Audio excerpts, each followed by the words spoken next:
Good evening, everybody, and welcome to our council meeting. All those in the gallery and all those in the gallery have to be here. So there's no volunteers here right now, voluntary citizens. But, and all those watching live stream, welcome. I will call the meeting to order for the November 26, 2024 regular council meeting to order at 6 p.m. And as we begin, Ethan Gorner, our CAO, has an announcement for our community. So I'll hand it over to him. Thank you, Mayor. In accordance with Section 161 of the Municipal Government Act, I'm happy, all mixed I guess, to announce that I've received, as of November 20th, the resignation from Council of our friend Councillor Ethan Williams, and he wrote a very nice letter, and his professional opportunities have taken him to British Columbia, and so with that, I officially comply with Section 161 that be made known at the next available council meeting. So there'll be some business that will come from that, but thank you. Thank you for that, and all the best to Councillor Williams. Deputy Mayor, you in light of that news, I'm sort of looking how we're sitting here. Would it be appropriate for me to move over there to sort of balance the council table out for now? I would agree with that. You can move over. Well, they might not. Council would have to agree to that, but it's No, just I think a suggestion if it makes it a little more balanced. Well, I don't think we have to agree, although it would be nice.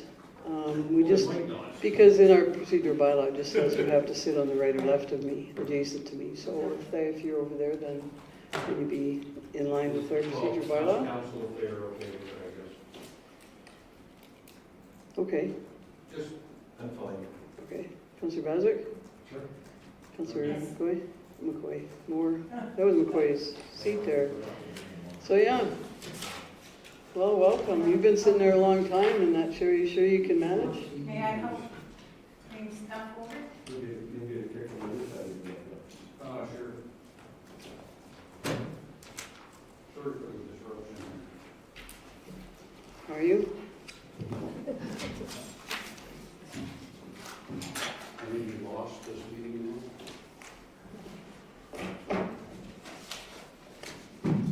See if we can find the documents. I still got a lot of space. I still got trouble space. Oh, welcome to my right side of the table. There, that looks better. Thank you for the suggestion. Just tell me when you're ready. Okay. So we have one addition to the agenda tonight, and that's the Disbury Farm and Ranch Bonspiel sponsorship, and that's on your desk. And so I would ask for a motion to accept the agenda as amended. Councilor Windsor? Thank you, Mayor Hunter. I'd be happy to accept the agenda as amended. Anything else? I'll call the vote then. All in favor? That's carried. Look how soon they adjust to your absence. Just bang, your chair's gone. Everybody shifted. Sure, had to be cool. It was still warm. I didn't take his chair. All right. So tonight, we're happy to invite Nordicity to our council chambers, and Nordicity Consultancy was hired by the Mount View Regional Film Office partners to help develop a strategic plan for the initiative and a governance structure partnership. Nordicity helps government make better policy and deliver better services. Companies grow and make smart investments, and all their clients make informed, evidence-based decisions. I'm going to have Alexa Ross, our Economic Development Officer, introduce our guests. You've been working closest with them, I believe. This is their names. We know them from Nordicity. We have here Christian and Brian. from Nordicity, and they are presenting reports tonight from the first findings for a draft report for the strategic plan that will assist to the partnership for an effective structure that we can operate under. So they're going to present for about 10 minutes, and then there will be time for question and answers. All right. Well, welcome, Brian and Christian. Great, thank you so much. Thank you. Thanks for being here. Thank you, Madam Mayor.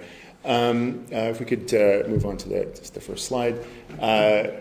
As we consider the potential that a film office or that enhancing the existing regional film office can bring, it's important to remember that film and filming is big business. Indeed, Calgary, as you can see here, is the 4th largest center of film production in Canada, and creates in the surrounding region about 5,000 jobs, bringing about $500 million of economic value to the province in 2021, the last time that anybody bothered to check. You're also quite close to about half a million square feet of interior soundstage space. So while that is a great opportunity, the opportunity to build on that and to be proximate to that and reap the benefits of being near that production space is also something that Didsbury, I understand, is already aware of, having already attracted some of the productions that we've listed here up on the screen. And so the opportunity is to build on that success in partnership with other municipalities around Mountain View. Next slide, please. So the core of this the strategy is this notion of film friendliness. The benefits of doing so bring various benefits to any community. They can include, but not necessarily be limited to, economic impacts, both in terms of spending in the local economy, but also direct contributions through permitting processes, the creation of jobs, the growth of infrastructure, such as, but not including, soundstage space, again, which is already starting to happen, bringing screen tourism, such as Urbtopia, again, things that are already starting to happen, and of course the increase in civic pride, being able to see your community represented to the world in some brand name productions. This concept is based on this notion of film friendliness, which is essentially making it very easy for film producers to interact with a jurisdiction. Film producers are efficient by nature. I call them professionally lazy because they will always follow the path of least resistance. There are many wonderful locations to shoot in the world. They tend to come to the places that offer the easiest path to the filming locations. These services often include being able to pick up a phone and reach somebody who can help them solve their practical, pragmatic problems on a day-to-day basis. So the question underpinning the strategic plan is how can we make Didsbury and its partner jurisdictions as film-friendly as possible. Next slide, please. At the same time, it's important to understand what the Mountain View region has in terms of a unique value proposition, and indeed there are two principal components. The first is its proximity to Calgary, as I've already mentioned. This is important because Calgary itself is not only because Calgary itself is a thriving audiovisual center, but that there is a provincial tax incentive which has the effect of reducing the cost of production. And there's an additional incentive as one leaves urban centers. And as it happens, the Mountain View region is immediately on the other side of the end of that line, making it very easy for productions, or relatively easy for productions, to leave Calgary, get a little bit more money from coming into a rural location, but not having to go very far. At the same time, the region offers a diverse array of film-ready locations, a variety of landscapes, and various levels of urban life, but also offers an environment that is not as restrictive as provincial parks.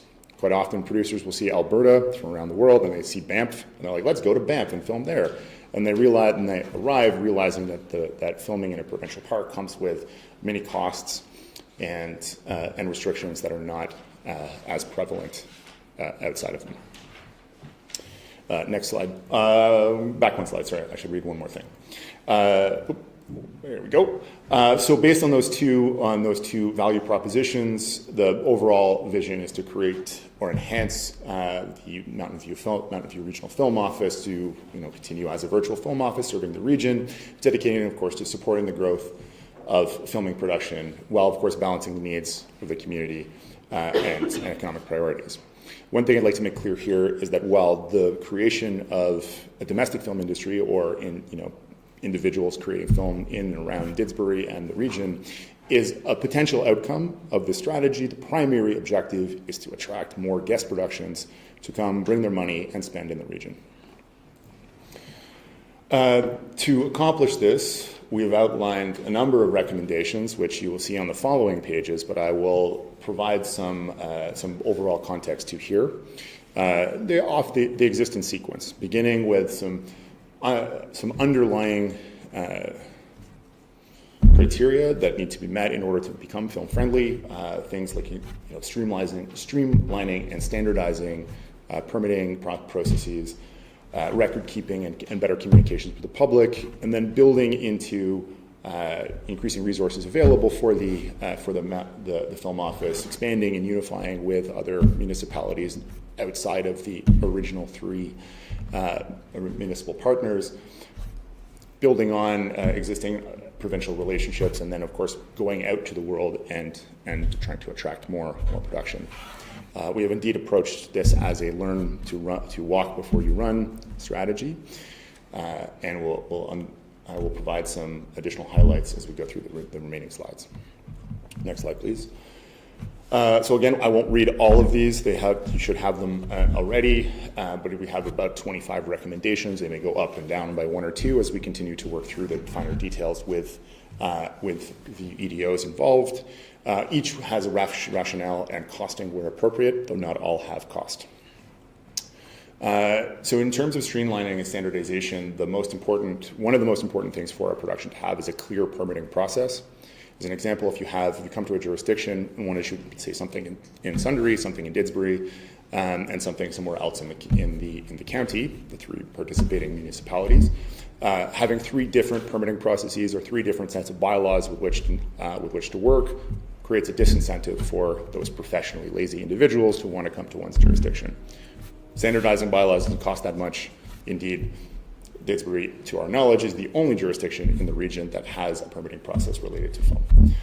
There are a number, the bylaws related to explosives, gunfire, fireworks, those kinds of things. They are an issue that can be resolved, again, without a whole lot of investment. Moving on, next slide, you're right, you got it right. Is record keeping and data collection. One of the questions we were asked a lot in this strategy is, okay, well, what is the baseline? Where are we now? And absent a standardized record keeping policies, it's hard to tell. We know anecdotally that there are productions being driven to Didsbury and to the broader region, but the economic impact of those activities, the degree to which they stimulated local economic spending, those are not things that we can answer because the record keeping hasn't needed to collect that data to date. To the third point, it is critically important whenever thinking of film friendliness to, of course, think about next slide, please. Sorry. Whenever thinking about how to build a film friendly jurisdiction, thinking about the public as part of the process. Where it is still already the case that the Winona Earps of the world have driven sort of pride of place to Didsbury, always remain it remains a mysterious process. Indeed, one of the things that we find most often is that when the public hears of a star coming to town to film in their jurisdiction, they imagine that they're going to run into Tom Cruise in the coffee shop, and then when they never see him, they're like, well, was that real? Did he ever show up? The reality is that they never leave their trailer, and they're not likely to engage with the public. So again, communicating with the public does not require additional resources, but it is something that needs to be done in order to create a film-friendly jurisdiction. So at some point, one might need to want to increase resources. So next slide, please. And so there are opportunities both to drive revenue from the film office itself, but there are also provincial grants that can be accessed to continue to expand the capacity of this film office to drive production into the region. Next slide, please. And doing so would allow the film office to unify and expand beyond the three founding members to incorporate other aspects or other parts of the county and surrounding region, where the principal sort of price of admission is adding to the unique selling proposition. And if that unique selling proposition is the diversity of filming locations, the price of admission is you have more and interesting diversity of locations, and therefore thereby making the entire region more attractive to film productions. Next slide, please. At that stage, you would be at a unified film office incorporating the broader region and perhaps even reaching into adjacent counties, be in a position to more actively drive business into the region, and doing so by leveraging the existing relationships that places like Calgary and the province have with foreign producers or producers from other parts of Canada. And finally, puts you in a position, so all of those things are ready, and on the last stage, you're ready to begin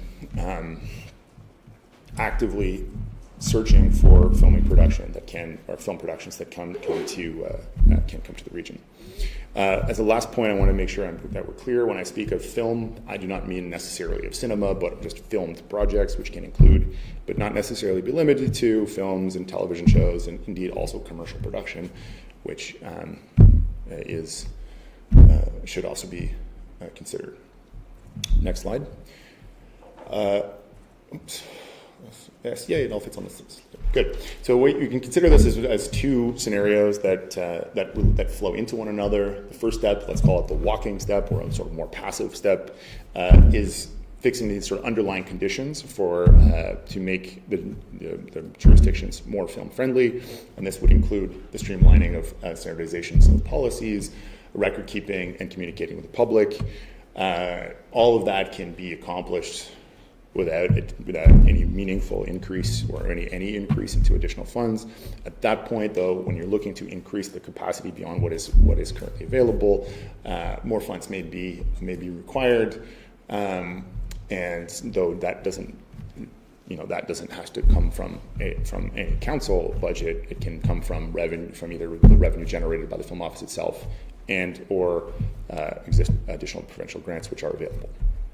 I should clarify that the costs indicated here are not incremental costs. They're simply the costing of the recommendations themselves. So there is not an ask to council. And then finally, I think I have one more slide. Included in our remit was consideration to the creation of what began as a film festival, but what has evolved over the course of our discussions into a film-focused event. We need to come up with a better name for it, I understand. But the idea is that it would introduce the region as being film-friendly, it would celebrate local talent, drawing from students from post-secondary institutions in and around the Mountain View region, say in Calgary or Bow Valley College or Red Deer.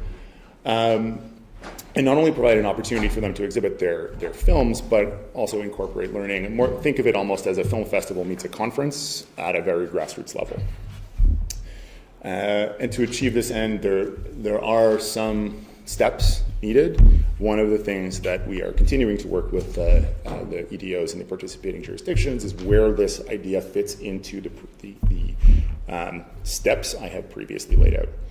There are a few places where it makes sense, so just need to stage it appropriately. And I believe that is the end of our presentation, although we'd be pleased to field any questions that the council may have. Thank you for that. Councilor Windsor? Any questions? Thank you, Mayor Hunter. I think it was on the last page of your presentation, you talked about engaging with our neighboring municipalities to participate. is that in membership, or is that just in this event that you're proposing? In membership. In membership? Yeah. So one of the elements of our mandate is to propose a governance structure for an expanded expanded film office. We would accomplish that in, I think it's 5, item 5. Unifying and expanding the film office. So step 1, sort out all of the things within the existing jurisdictions. Step 2, gather resources. Step 3, expand to the remaining to other parts of the region. Where the exact model is something that we're continuing to work on, but one can conceive of it almost as they buy a playbook to how to become film friendly. Here is the bylaws you need to adopt. Here are the permits you need to use. Here's how the format of the pictures you need to take of your filming locations, and for the economic benefit of and of course the sunk cost that their existing jurisdictions have placed to create that material, they would pay a fee. Exactly what fee that is as of yet determined, but that model conceptually is likely the most effective. We have done some initial, let's call it market testing with those jurisdictions, and that appears to be the format with which they are most comfortable. Okay, Mayor? No, good presentation, thank you. Councilor Moore? No questions, thank you. Councilor Boswick? Thank you, Mayor. Well, this is it's very important to have a playbook so that everybody's aware of what's required by the industry and how they can make compromises with various locales. But also just an appreciation to our ADO, the movies that she's made for our. I didn't realize I lived in such a pretty place until I saw these movies. It's a different perspective when you see the movies, right? And I'm looking forward to more to enhance our town, which is beneficial to enticing more producers to come forward. And kudos to our ADO for doing these things and spearheading that. It's been really, really special. The question I might have is, and it's probably a leading question, is there anything on the go that we can look forward to as far as future film companies coming in the next short term? I can't speak to any. If there are, I probably shouldn't speak to any and raise any expectations that may change. I'd point out that it is something that I know that your EDO is continually working on. So I would echo your plaudits in that regard. Though I also know that both the province and the film commissioner at the City of Calgary are also looking to enhance their offerings with what is available through the Mountain View Regional Film Office, which of course includes Didsbury locations. So it is on the go, but I can't speak to any particular productions. Definitely better locale in Didsbury. From my point of view, I would be surprised if that was not your point of view. All right. I think we certainly check all the boxes of film friendliness. We are the film friendliest. I think everybody can vote for that. And we're happy to be the path. I think that's a great reference, the path of least resistance for the professionally lazy producers. So we're happy to Please don't tell them I said that, by the way. YouTube here. So, a couple questions. You talked about streamlining and standardizing, and you mentioned something about permitting in there, and did you mention anything about our permitting? I thought I caught that, but Yes. Great question. Yes. Permitting. So there's two elements. One is permitting. The other is bylaws, particularly as relate to explosions and gunfire. Something that I know has been an issue, or not an unresolvable issue, but one that for which a playbook Councillor Baswick's point can be made and exist in other jurisdictions for which you can simply leverage. The permitting is not as much an issue in the context of Didsbury, but that there are no permits outside of Didsbury to our knowledge. They have not had sufficient traction in the rest of the in many parts of the rest of the region to warrant the creation of a standardized form. And so as a consequence, they are done on an ad hoc basis, and permits, of course, are related to things like road closures and the use of public space, which generally require permitting or to do. And so by having a standardized set of permits across whatever participating regions are, it makes it very easy for them to fill out one form, send it to one EDO, and then fill out the same form, send it to the other EDO. It indeed enhances the path of least resistance. Is that something your company has templates of, or you can direct? I mean, I'm sure we'll ask some questions too, but for my info, I'm not going to go ask for more. I mean, the short answer is yes.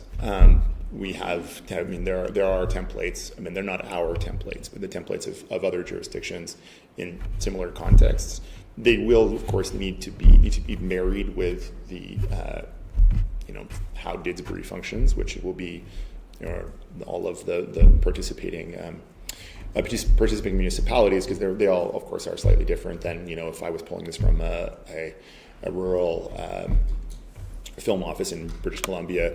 Different contexts have slightly different boxes, but the idea is to try to make it as familiar as possible to filmmakers. And so, to directly answer your question, yes, that is something we can help with, but it will need to be adapted after that point. Okay, and you also mentioned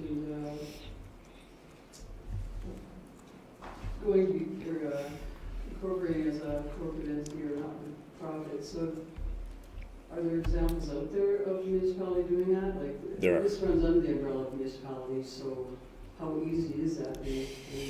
There are a number of models to explore. They all exist as appendices in the report that we are working with the various EDOs on now. So you will have that as part of the report of the standardized models. We're sort of trying to assess which of those models is most appropriate. But the most common model is a corporate not-for-profit entity, and where municipalities co-fund that nonprofit, and you'll find a lot of them littered across the sort of mainland of BC. That's where they are most prevalent, and there's a few in Ontario, but BC is where they exist most commonly. And we have 11 or 12 such examples that we've pulled from in our report. And then in Alberta? Not so far as we can tell, but that's not. I don't think that's a. I think that is more related to how the history of. I'm speculating here, so please take this with an appropriate amount of salt. But I think it has more to do with the pull of the two production centers in Alberta. I mean, almost all of the production historically has occurred based in either Calgary or Edmonton, and they leave those centers to go do additional production. And it was for that reason that the province opted to include the regional benefit or the regional top up to encourage productions to leave those two centers. So this is where you would expect regional film offices to happen, is following that incentive. More production leaves, and then there becomes a reason to start incorporating regional film offices, because there's some traction. We want more of it. So this would make sense. Yeah, and with us being the first rural film office, that might be coming to that, more of that, like the leader in that, and if we do go not-for-profit or however that happens, that model would. They might. It's kind of here. Yeah, it looks like it. Looks like it. Yeah. One last question. You said that to offer and recruit memberships to surrounding municipalities. So we all know that collaboration and partnerships are great, but what's the benefit in a film office that has, we've pretty much had the corner on the market for filming in this region. I know Fort McLeod and Crossfield has had a few, but with our area. What are the benefits to expanding? And how do you make sure that there's not too many cooks in the kitchen kind of idea? Mm-hmm. Or do we want to? I can't speak to all of the answers to those questions because some of those are council, like you should make that decision yourselves. But the benefit, the overall benefit to a regional film office is an all boats rise mentality. And by offering a more diverse set of locations to potential productions, there are more opportunities to win because they don't often come. I mean, it is unlikely that. Notwithstanding that this does happen from time to time, that a production is coming from LA just for the purpose of coming to Didsbury. They likely have other elements of their productions in southern Alberta because that's efficient for them to do. So by offering a more diverse set of locations, there's more productions that will find themselves in, Didsbury and Sundre and other places in the county. So that's the underlying logic behind the notion of a regional film office. And then of course, then you share resources so that it's less costly for any particular jurisdiction to pay a fractional cost of a film office than for you to pay for an entire film office. And it, of course, allows for success to occur. At some point, let's imagine that you become wildly successful in attracting productions. You will bear the brunt and the cost of a Didsbury film office, which is not yet necessarily the case. But so it allows for sort of the possibility of success to be able to sort of be absorbed by the region to a greater degree. Those are some of the many reasons, but whether you should do it is ultimately up to council. Yeah. Well, thanks for that. I appreciate those answers, and I probably could have 10 more, but I'll leave it at that for now. And any closing remarks, or how wonderful they were to work with? They continue to be wonderful to work with. I would say that the conversation remains ongoing. We still have some I's to dot and T's to cross, particularly on costing and the sort of ROI elements.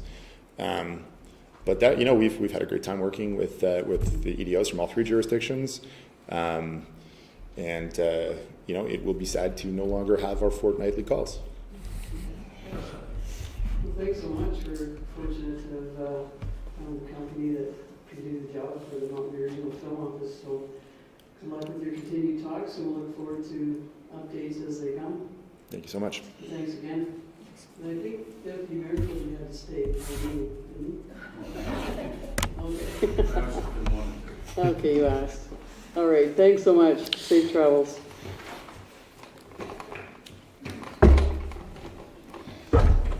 I don't have a motion, though. Deputy Mayor? I move the council, that's adopting the, wrong. I move the council accept the presentation from Norda City as information. All right, any other comments? Call the vote, all in favor? That's carried.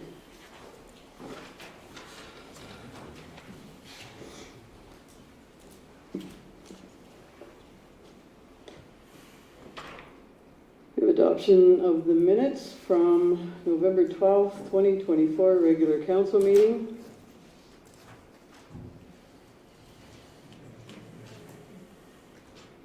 Councillor Windsor. Thank you, Mayor Hunter. I'll move that we adopt the November 12, 2024 regular council meeting minutes as presented. Are there any comments or questions about the minutes? Councillor Beswick? Councillor Moore? Deputy Mayor? Councillor Windsor? Call the vote, all in favor? That's carried.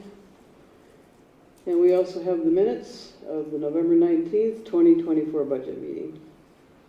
Councillor Moore. I move that council adopt the November 19th, 2024 budget meeting minutes as presented. Any comments on them? Councillor Moore? Councillor Beswick? Deputy Mayor? Councillor Windsor?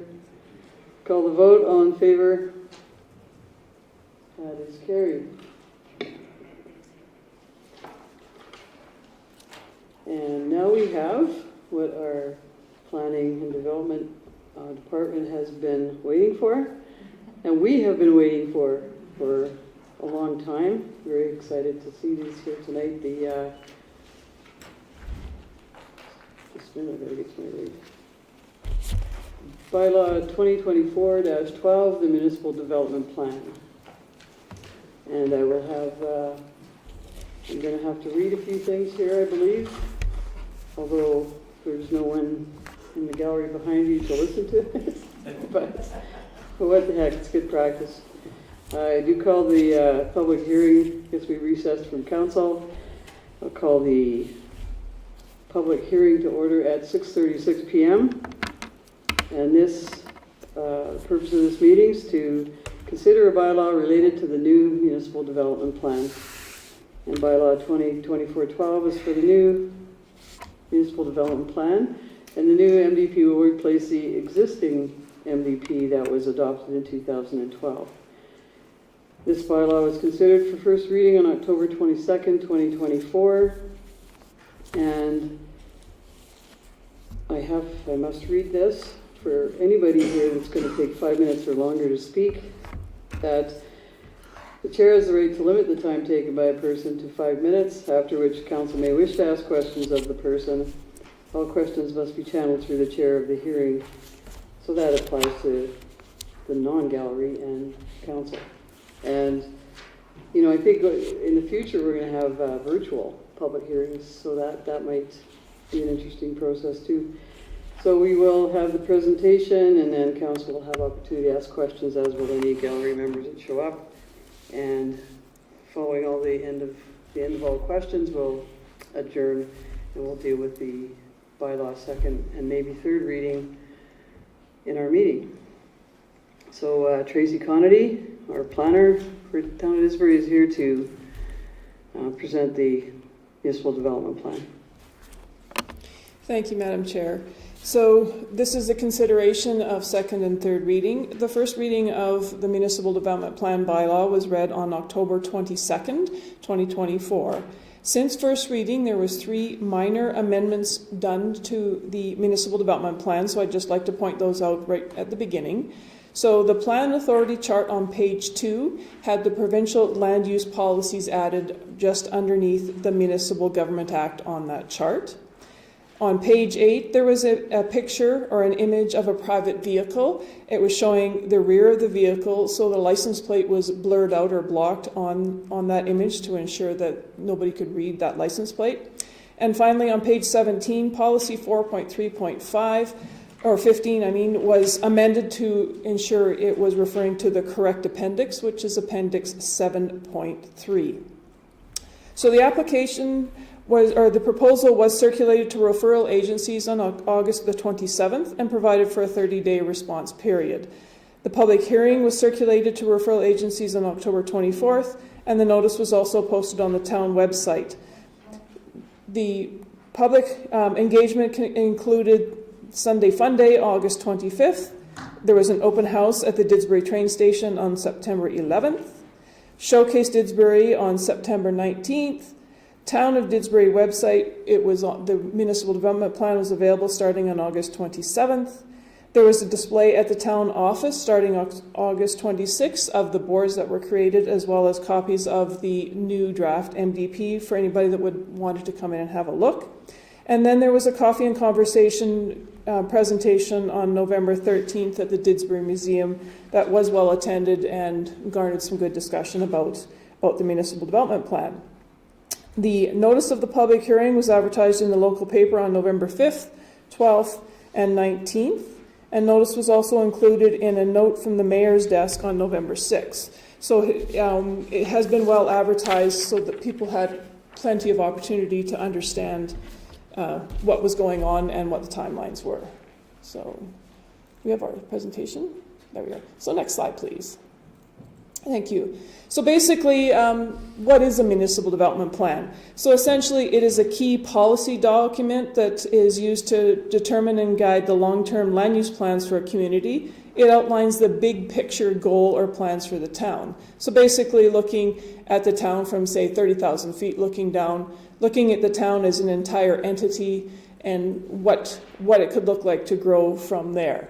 It is very comprehensive. It is a collaborative effort between local government, community members, key stakeholders, and regional organizations. It's a guiding document, but it's not the only document. What is it not? As I've indicated, it's not the only planning tool. It is one in our toolbox that we use. It is not a short-term view. We're not looking, using these documents to look 2 or 3 years down the road. It's a much longer view of how the town will grow. It's not inflexible. It's intended to have the opportunity to consider some flexibility in certain cases within the MDP. It's not narrow in scope. As I've indicated, we're looking at the entire town. We're not looking specifically at one area or another. It's the entire town. It's not a zoning or districting document. That document is our land use bylaws. That is not what the municipal development plan is. And it's not a prescription of what you can or can't do. As I've indicated, it's a guiding document to help grow and evolve the town. Next slide, please.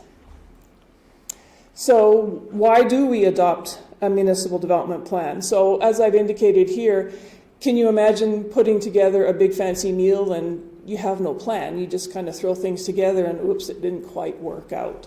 So the intent is the municipal development plan is to help give you some guidelines on how to achieve a goal of growing and evolving our town. The Municipal Government Act does require that the municipality does adopt an MDP. However, this is our plan. It's not the province's plan. It's developed for the town of Didsbury. Currently, the municipal development plan we were working with was adopted in 2012, and the town has grown and evolved over time. There's been some amendments to the MDP as the town has grown. So we have come to a point where we need a new municipal development plan.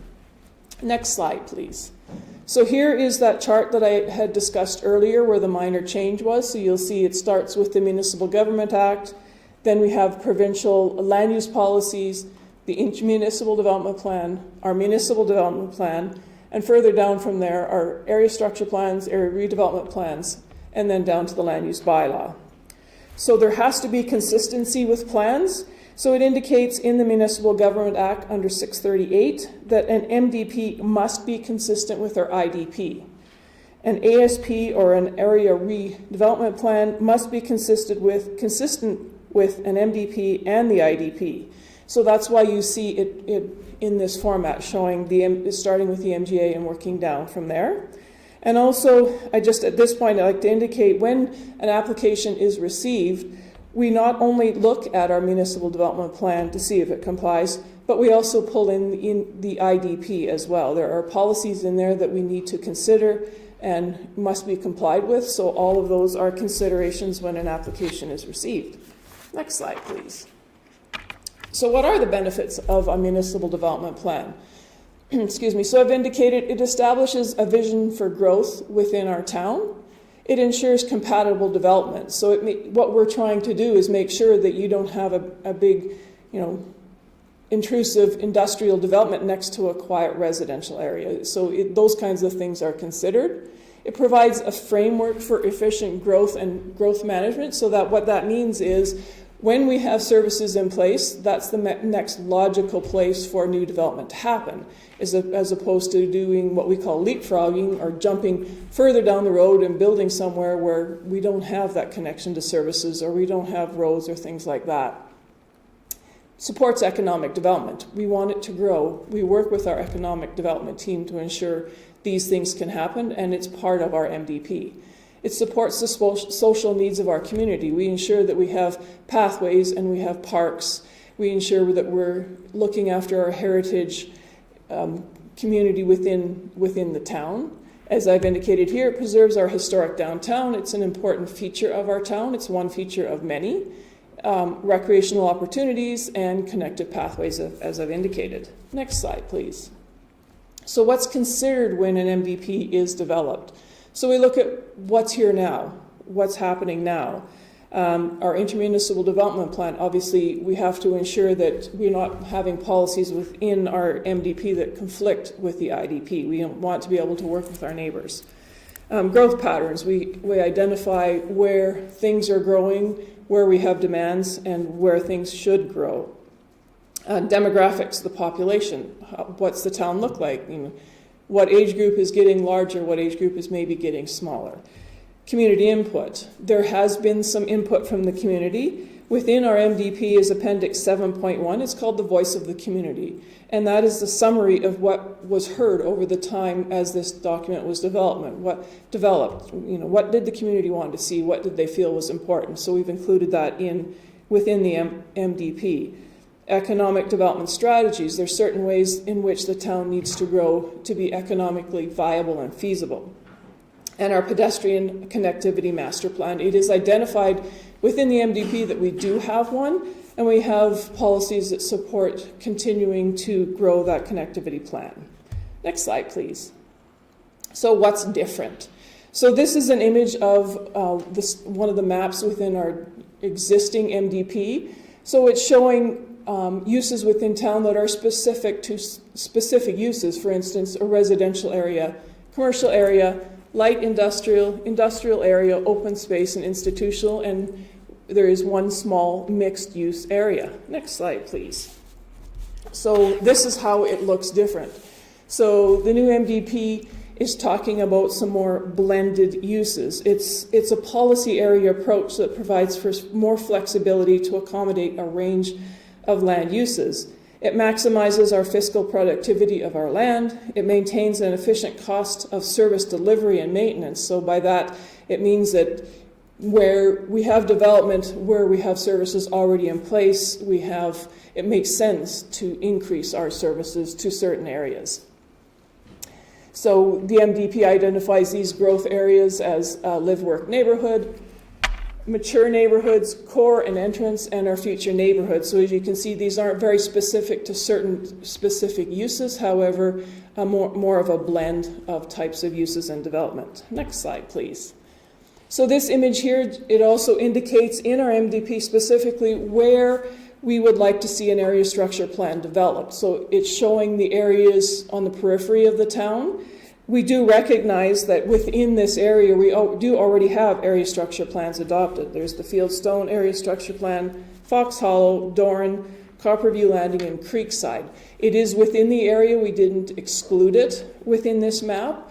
Over time, sometimes an area structure plan perhaps can be rescinded.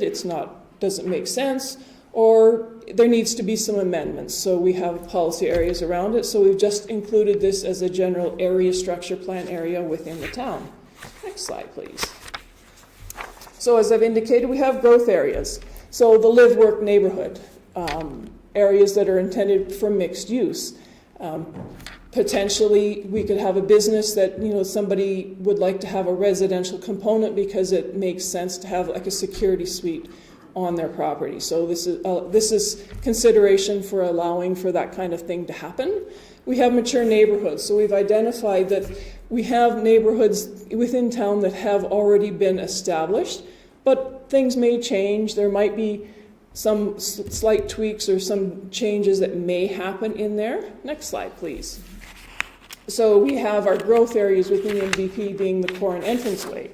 So you coming in from the east and into town and then into our core area, so this identifies that area. It's an entranceway. We want to be able to have an inviting entranceway for many reasons, one of which we just heard about. And then it identifies our main core that has developed over years. Next slide, please. And then our new neighborhoods. So these are in the more undeveloped areas that are growing and evolving over time. We would like to see a mix of use in some of those areas. Sometimes residential isn't the only answer for some of those areas. It might be predominantly residential. However, as I've indicated, there's other opportunities for commercial or civic and institutional uses within that area. So we need to recognize that it's a growing and evolving area, and we don't want to pigeonhole it as one type of use in that area. Next slide, please. So then we have town-wide policies. So these are are policies that can work in any one of those areas, but they provide us with different types of policies. So our growth management area has a goal to implement a flexible and incremental approach to growth and development to preserve and enhance the town's assets, infrastructure, community character, physical health, and environmental resilience.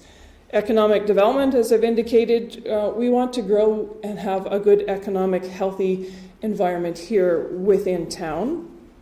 The open space and connectivity plan, so as I've indicated, we already do have a master pedestrian connectivity plan, and so we want to support and enhance that and ensure as development happens that it's included within their documents and within their developments.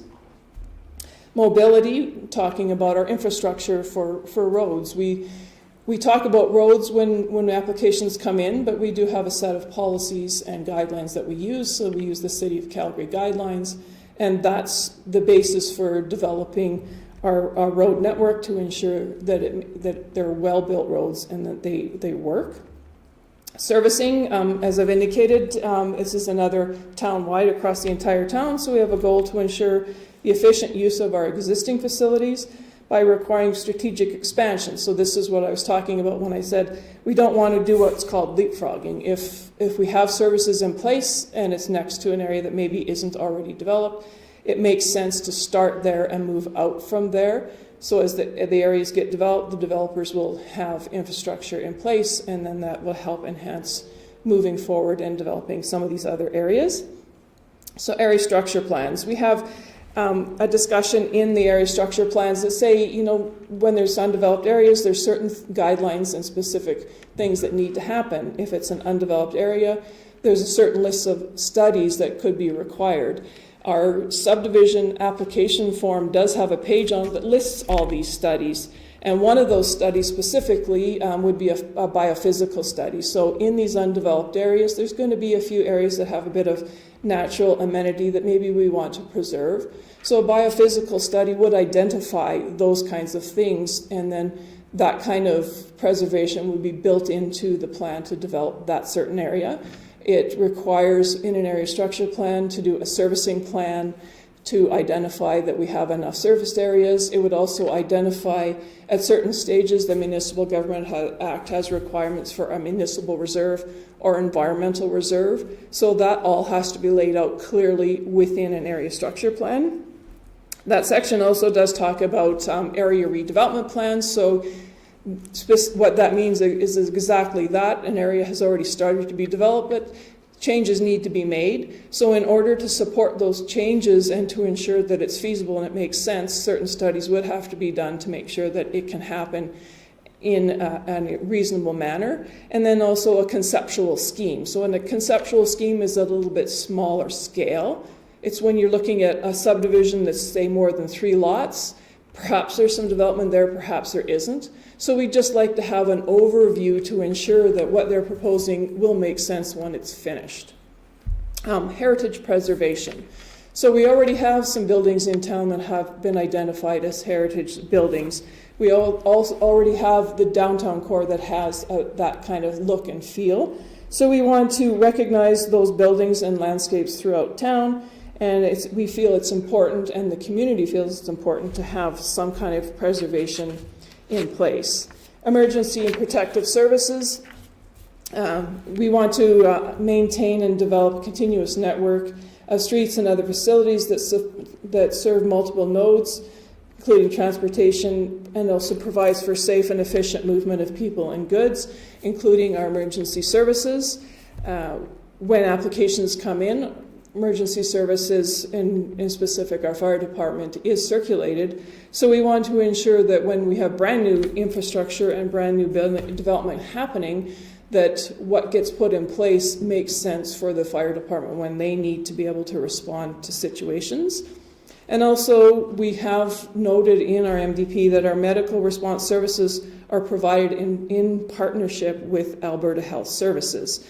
And finally, our intermunicipal cooperation. So we want to continue to foster that collaborative relationship, not only with the surrounding community of Mountain View County, but our other smaller communities within the area.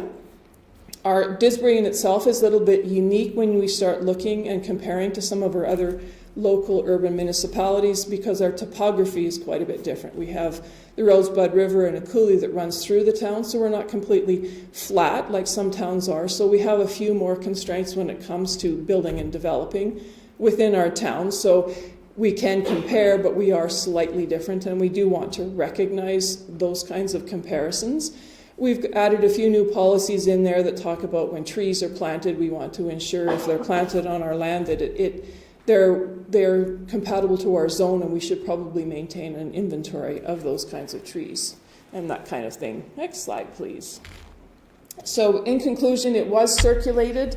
One responsive note that I made was Alberta Health Services sent us quite a detailed and glowing review of the MDP. They're quite happy to see that we're looking at the town as a whole. We're looking to grow a happy, healthy community, and they do support that.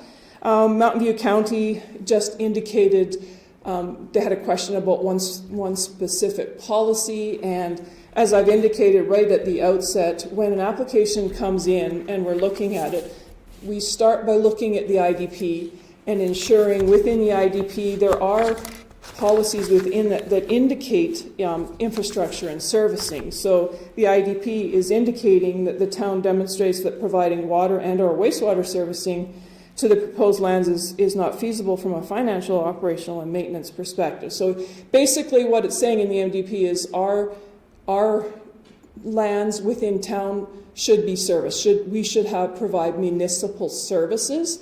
But in some cases, it isn't always feasible. So that's why we always start. We look at the IDP, we look at the MDP, and we look at the property and see what makes the most sense for that property. So we just want to ensure that those kinds of things happen. And as I've indicated before, brand new areas that need development may have some environmental amenities that need to be preserved or looked after. I could provide a specific example of that. When Copperview Landing came in and applied for a subdivision, it was circulated, and a specific landowner pointed out a certain type of a tree. And in fact, that same tree that was identified by a landowner was also identified in the biophysical report as being there and being an older type of tree. So we worked with the developers of that property, and they said that they would ensure that when their stormwater pond is put in place, that tree would not be disturbed. So this is just a demonstration of how we work with the community when things have been identified that things need to be preserved. And we aren't the professionals here, so we ask that studies be done to ensure that these things are looked after. And I believe that concludes my presentation, if there's any questions.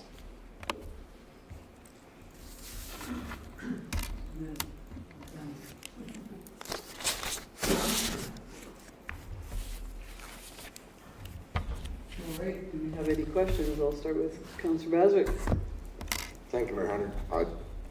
Nothing specific that's thorough as usual is what I always expect from our planning department. It's so thorough. And I did have a call today from a person asking me about pathways in reference mainly to Valarosa. And I said, that's in progress. We have no definitive plan for that yet, other than, to my knowledge, it was going to the north side of Valarosa, and that there was another access coming through. That's as far as we got in the conversation. So I wasn't privy to give her any more update on it. So that's where that stood. But other than that, I'm happy with what I've had here tonight. Thank you. Okay, I'm going to ask for questions specific to the municipal development plan. Councillor Moore. Actually, I just want to thank you for all of the engagements, and I've certainly had a chance to ask my questions there, and I've seen everyone else doing that too. So thank you for the thorough job, and I don't have any further questions. Thank you. Deputy Mayor. No questions, just a positive comment as well. The complexity of this document really helps me understand the amount of work that is required to just update it. And I want to thank everyone that was involved in this for their ideas, and it's an excellent document. So job well done. Thank you. Councillor Windsor? Thank you, Mayor Hunter. Pardon me. In the background, Tracy, there's a comment about, oh, here I go. Pardon me. During the public engagement opportunities, the most common questions were related to the pathways and connectivity. So I'm wondering if it was universal through all of the engagement opportunities, and I see that it's definitely incorporated into the MDP. So was it universal, or was it specific engagement opportunities that were higher than others? Thank you for the question through the chair. So the engagement that I had done specifically while I was personally there, oftentimes people would say, what about our pathways? What's going on? How can that be addressed? So I did point out that we do have this pedestrian master plan. And it is indicated, we've got a little note in the MDP indicating we have one of those. And I would explain to people when an application comes in, that is definitely one of the considerations. We want to ensure that that connectivity happens. It's obviously important to the community, so we want to make sure. It was a common theme. It wasn't the only question, but it was the most common question that came during our public engagements. Is there anything else? I have a few. I did cheat today, Ethan, I have to admit, and I gave Tracy our list of questions that we had at our July 9th meeting that we had compiled, and so I just double checked on them to make sure that they were, so she knew what I was talking about. She has the document. I did go in her office, I just reached through the door and handed it to her. But I'm going to ask kind of randomly, I'm not in order, but in your neighborhoods, and I think I asked it before, but you know, the infill housing, neighborhood compatible infill development, arranged building massing consistent with neighborhood patterns, fit with neighborhood context. It's in the MDP, but how do we make that happen? How do we ensure that they fit with the character of the neighborhood? Oh, thank you, Mayor, for those questions. What we do is we look at what's there now. Some of that would be the job of the land use bylaw, because the land use bylaw has certain zones. The land use bylaw has uses that can happen in those, and this minimum size for parcels and setbacks. So some of that is what we would consider. So we want to ensure that if something's going to be built, it fits based on what the land use bylaw provides for anyways. And we also, when somebody comes in, if they're going to do an area redevelopment plan or a conceptual scheme, we ask that they look at the neighborhood and demonstrate in their plans how what they are proposing would fit within the neighborhood. And what if they don't? I guess I'm looking for our, you know, there's a lot of conversation about that. I think you can see it in the bigger cities where an old neighborhood all of a sudden has this fancy square house with a angled roof and not fitting with the old neighborhood, but I just don't, at what point it's not possible, even if the MDP says it. So thank you for that. So that's also why in our department we encourage pre-application meetings. We have somebody come in and just say, let's just sit down and have a conversation. And it would be at that point that maybe they would identify they're looking at something that's going to be way out in left field, and we're like, you just might want to think about that, because you got to remember that the neighborhood will have input on this type of development. So we try and work with them right at the outset, and we use the MDP as it's a guide. That's what I indicated earlier. It's a guide. So we would say, okay, have a look at it. So, you know, if it's not going to fit, then you better be able to provide some pretty clear justification that describes why what you're proposing should go there. So we start right from the beginning, work with them, And, sometimes they go, oh, okay, that makes a little bit more sense, and maybe they'll adjust what they're looking at. So we start right with a pre-application meeting, then the application comes in, a deeper dive goes into it by looking specifically at the MDP. If it looks like it's something we can move forward with, we would initiate a circulation process, if it's a subdivision or a rezoning application, and that allows the public to have the opportunity to have input. And then we gather all that information before we make a decision on a proposal.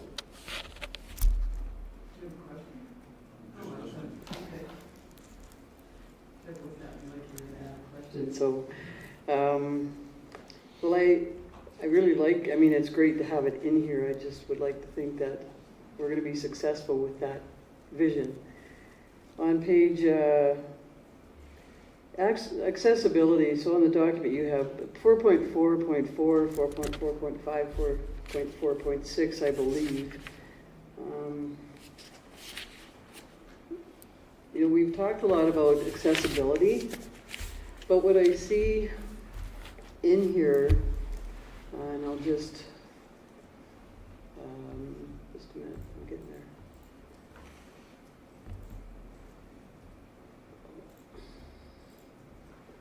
So 4.3, maintain a functional, interconnected, and accessible system in parks, open spaces, and community facilities is one of the phrases. Accessibility and connectivity to existing pedestrian network.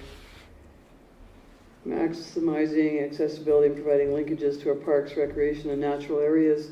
So those don't lead me to believe to what the existing areas, like downtown, accessibility, how do we keep that focus of accessibility everywhere and not just in the newer developments and not just to our we're looking at sidewalks downtown, and even you see some people struggling with our existing sidewalk system, and we're aware of that, but is this strong enough in here, accessibility, to cover everything that we need to cover? Because it kind of focuses on parks, pedestrian connections, and in new parks, natural areas, recreation. So is it going to be enough to say to everybody it has to be accessible if you're in an area that maybe they don't read in here? We don't see. Thank you. So some of that would be within an area redevelopment plan per se. So the area is developed and somebody wants to do something a little bit different.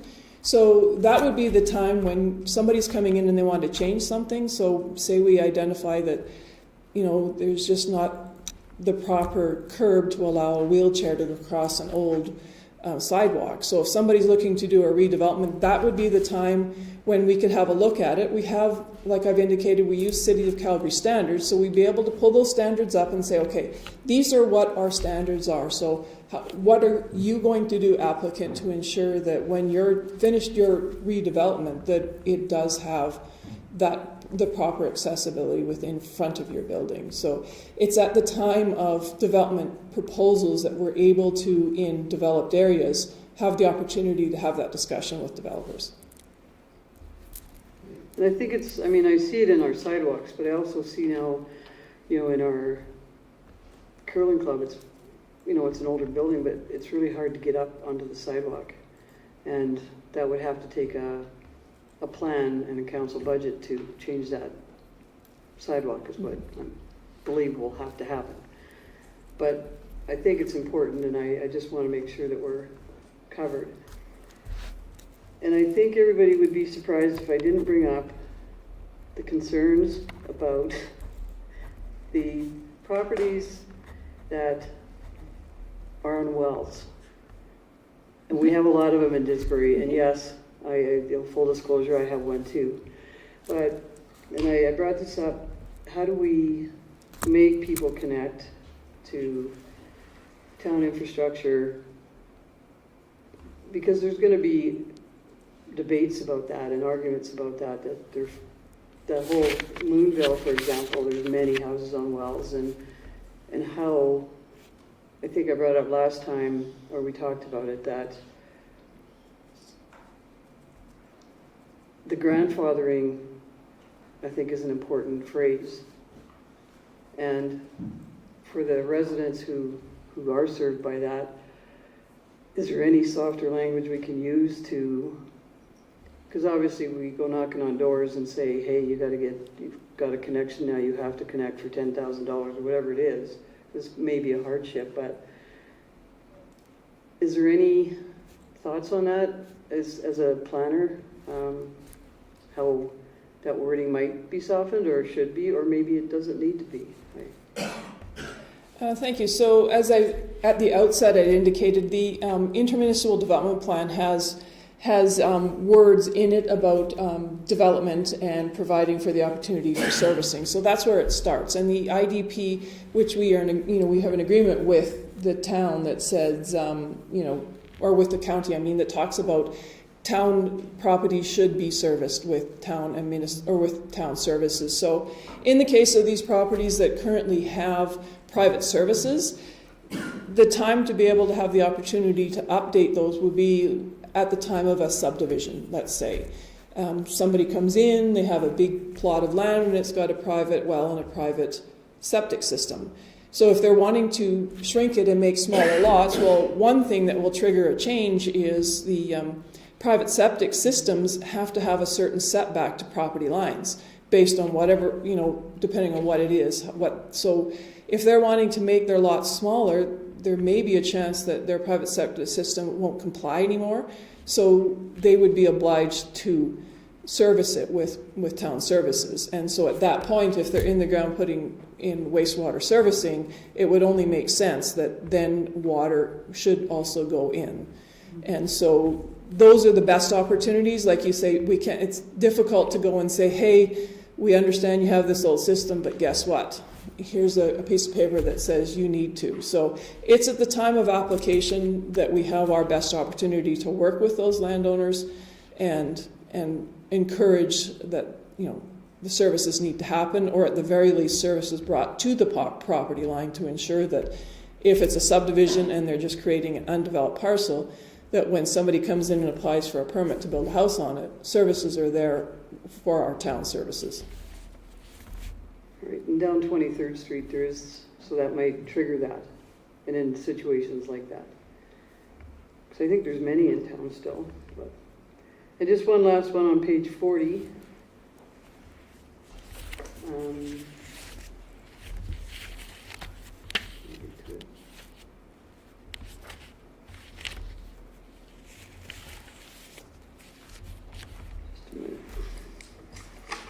It won't be page 40 anymore with the pages changing.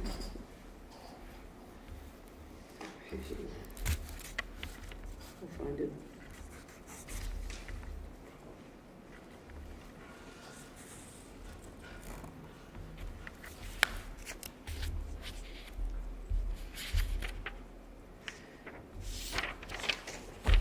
Page 38 changed.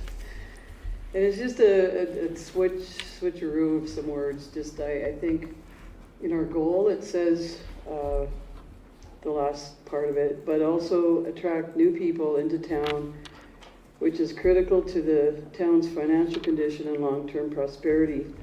And I think long-term prosperity should be first. It just, because it's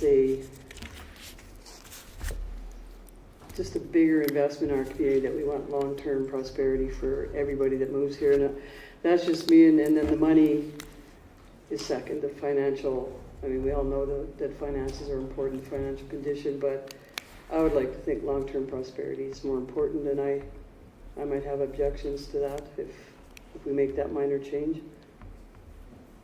But would that hold up any reading tonight to make that change? We wouldn't have to bring it back. I don't believe it would. It'd be like an administrative correction. The words are still there. We're just putting them in a different order.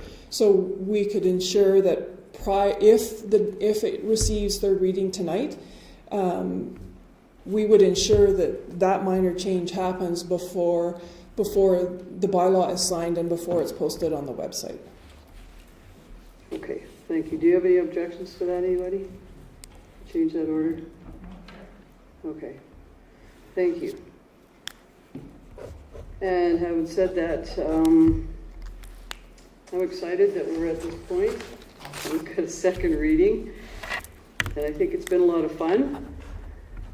Can I ask Ethan, should I ask about the housing needs assessment later in the CO report? Because this was kind of part of the whole package, but, No, I can answer that now. okay. So thank you for the question, and it is related. In conversation with Urban Systems, our consultant, we felt that it would be helpful if they came out separately, and we're looking at potentially December to come and do a bit of a presentation on that. So we're still looking at potential times to do that, but we felt that it would be good for them to come and do an overview presentation on that to council, in a council meeting. All right, thanks for that. So we have on page, I'll find it here.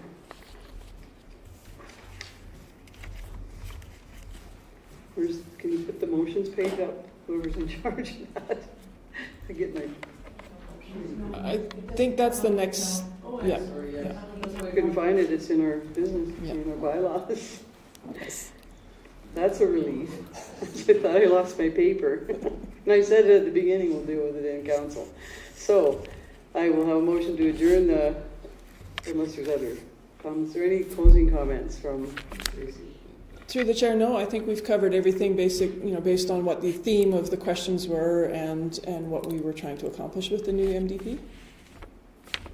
Thank you so much to both of you and Tracy and for all the investment in this and time, and to council and to our community for their input, because there's some great reading on the last few pages about the community input, and I encourage everybody to read that as well, because it's really well captured there. So motion to adjourn at 7:17. Councilor Windsor, call the vote, all in favor? That's carried.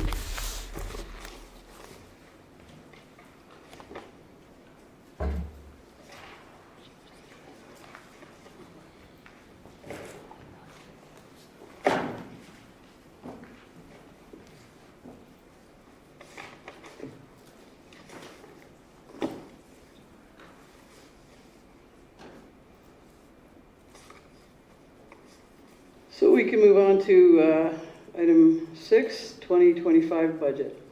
And the first item is 6.1, the rapid attack vehicle recommendation. And this comes from ICC, spoke about it at our meeting last week, and the county has put together a great recommendation, and our committee agreed to support that and bring it to council for approval. So I will have, would you like to make the motion? There is no chair of our committee. There's a chair of the joint committee. Yeah, but committee members can certainly speak. Did you want to speak? Go ahead. So this was brought forward by the county. It is not what we have in our long-term plan now, but the rapid attack vehicle has been, this is a plan that Carstairs had first, and in what they would be doing is selling the rapid attack vehicle, half of it, at the 10-year point, and then it would be in service for 20 years, and it would become our Unit 381. And a real benefit of this is that the Didsbury Fire Department command vehicle then would not need to be as big and heavily equipped. It would be could be a smaller vehicle, so that would be a benefit as well. And the fact that we pay half after 10 years means that the price is quite a lot lower. So this is a plan that they brought to us. Our committee felt that it would be an improvement in the way that our fire department will morph over time. And so definitely it is something that I hope the council will support, and I would make the first motion. I move that council approve the replacement plan for the rapid attack vehicle as outlined in Schedule B of the Fire Services sub-agreement between the town of Pittsburgh and Mountain View County.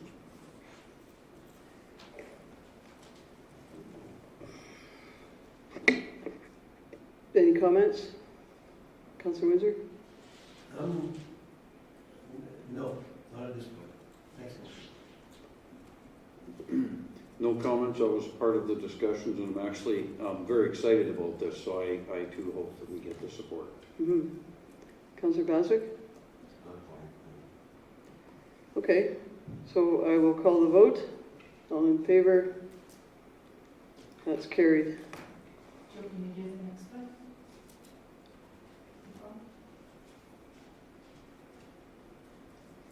Sure.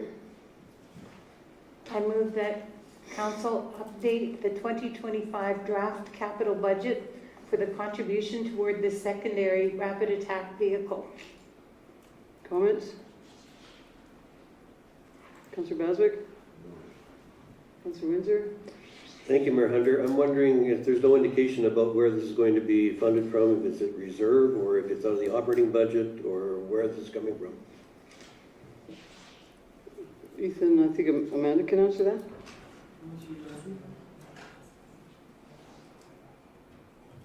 We'd have to bring that back.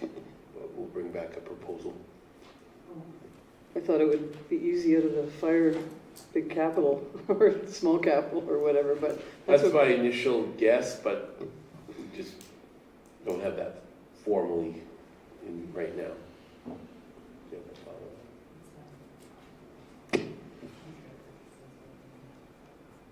Yeah, so that's the initial thought on that, but it's just, it hasn't had a lot of, Amanda's not prepared to speak fully to that yet.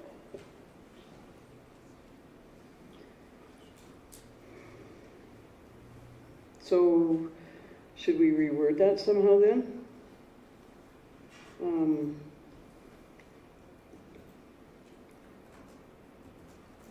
Pending identification of the funding source? Or bringing back the funding source? Councillor Windsor? If I may, Mayor Hunter, I think that all this is doing is just doing a draft. I was interested in where the funding was coming from. This is just a draft, and I think that when the draft comes back, the change, that will indicate where the funding is going to come from. I thought we would have that already prior to this.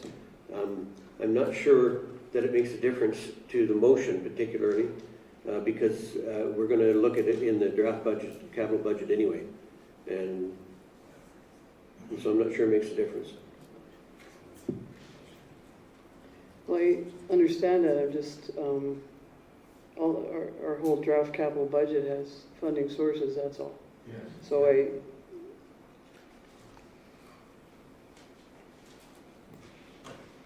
update the, yeah, okay. If you're fine with your motion, so if you want to leave it at that, that's fine. Not my motion. Sorry, yeah, No, it's good. okay. I don't know why, yeah, sorry I have that one.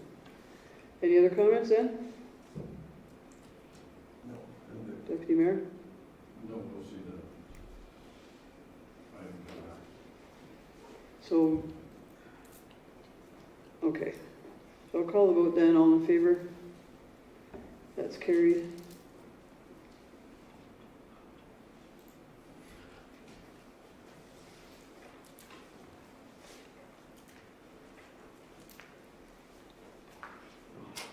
We have item 6.2, the 2025 capital budget. Based on the motion we just made, I would just suggest that we, let me find the page.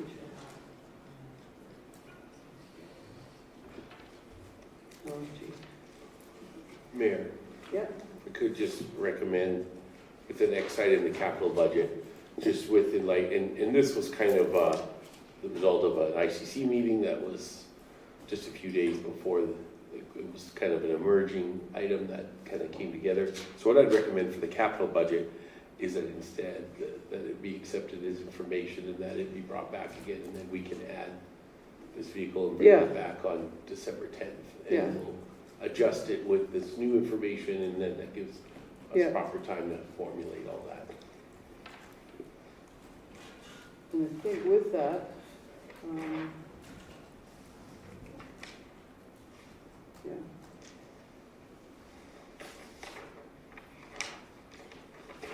Maybe that's okay, we'll just, yeah, so are there any other comments on the capital budget at this point? Motion first or not? Well,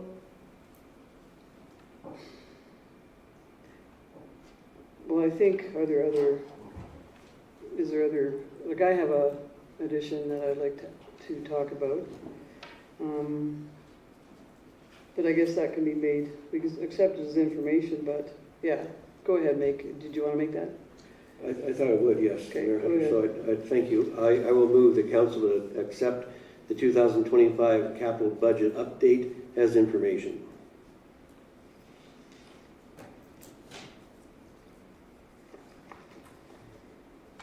Okay, any comments? Well, I think that it's obvious that we have to accept this as information because of the RAV vehicle and not knowing where the funding was coming from, and that's kind of what I was hoping, that we would have that information. And otherwise, I think we have a budget meeting scheduled in early December, and I think that maybe it could come back at that particular point. I would not wait until the 10th of December. Yeah. Okay. Any comments? Okay, Deputy, or Councillor Moore, Councillor Bazak. I just have last year in the capital budget, we had the streetlight continuity project. The streetlight improvement program design, and it was a design from 17th to 18th Avenue on 20th Street, and that's got an NS status.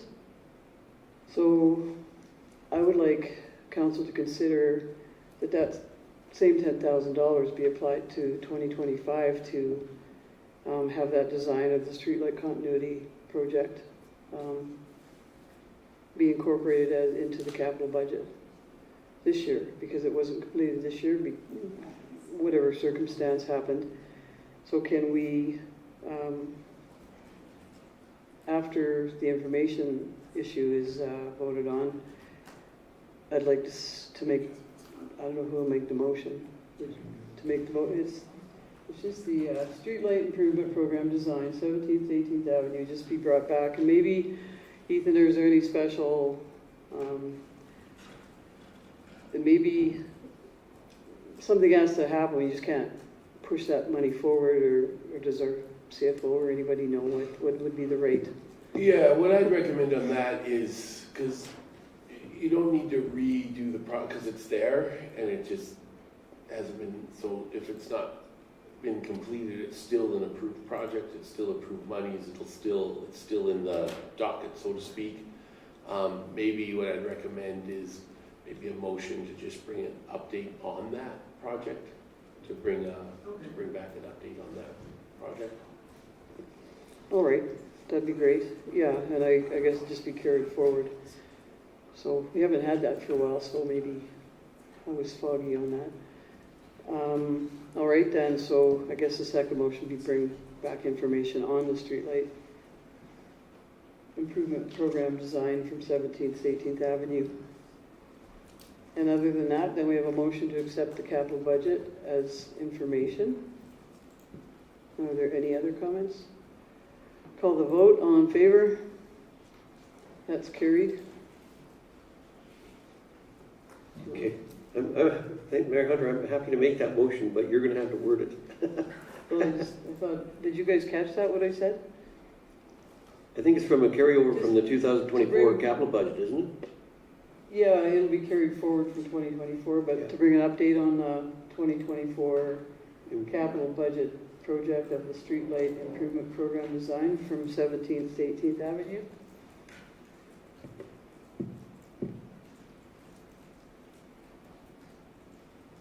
made that motion? Yes.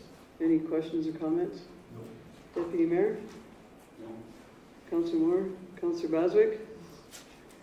Okay, I will call the vote then. All in favor? That's carried. Thanks, everybody.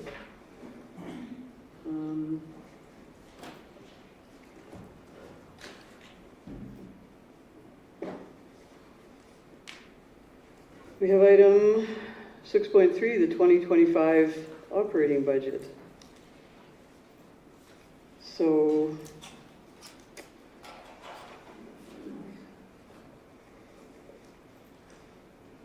do any books here?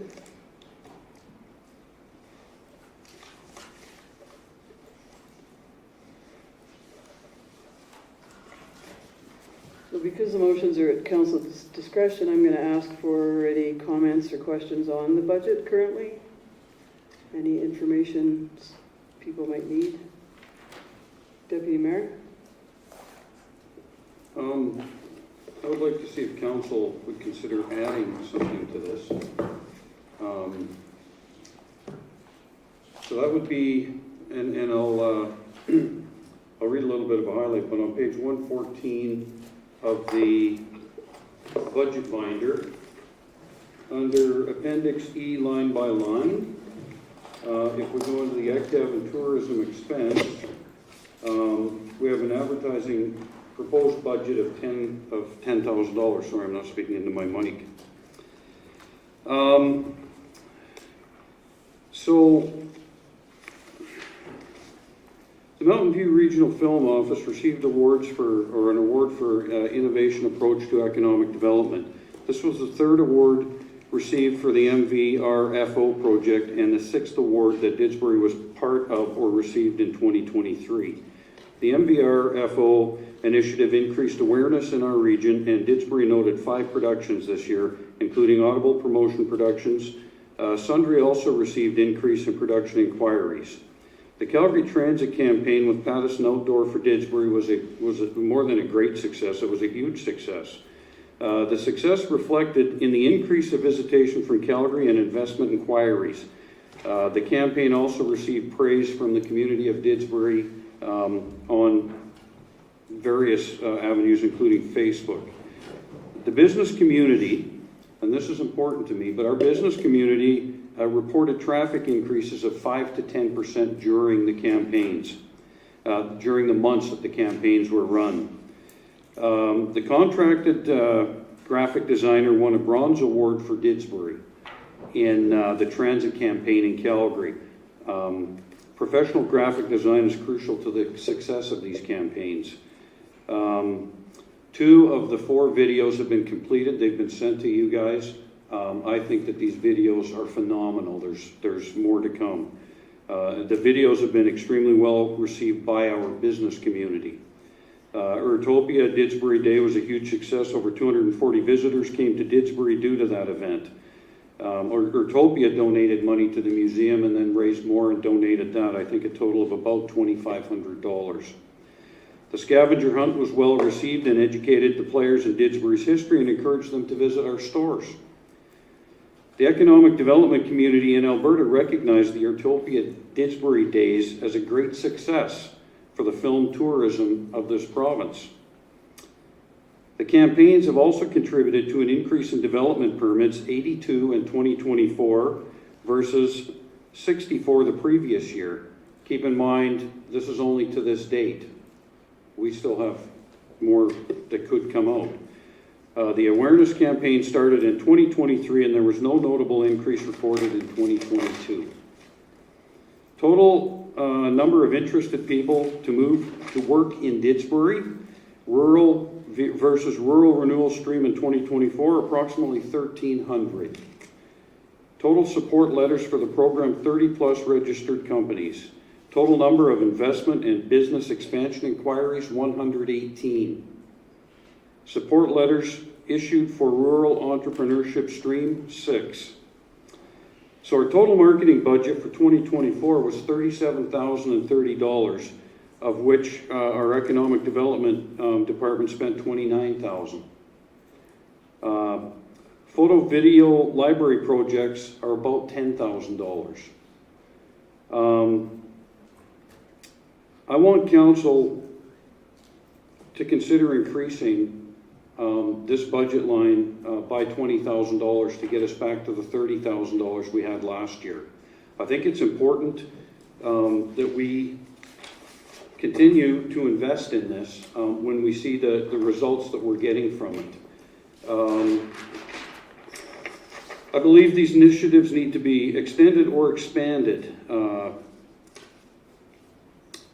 And one of the ways that I'm proposing, and maybe it's just an idea that came to me while we were sitting here, we've had the resignation of 2 councillors. Approximately $10,000 of professional development is probably available that won't be spent by those 2 councillors, and I would propose we move that $10,000 into this. And then we're simply looking for an additional $10,000 to continue with this initiative. And I think that the benefits have been amazing for this town. So I don't know what it's up to council, but that's what I would like to see added to this budget. You make a motion? You're making a motion? Are there, Well, I thought we were doing discussion first. okay, do you have any comments, Councilman Smith? And that? Thank you, Mayor Hunter. I'm torn here, and I realize that these are good programs. I realize that this is probably something that's really good for the town. At the same time, I'm torn because there was an attempt to bolster the Pathways and Trails reserve earlier that was turned down, and that's the main interest of the community in the engagement session. So I'm torn here. We have a connectivity master plan that we're not supporting, and yet we have an ACDEV that you're wanting us to support that didn't come in the budget in the first place. I'm totally torn here.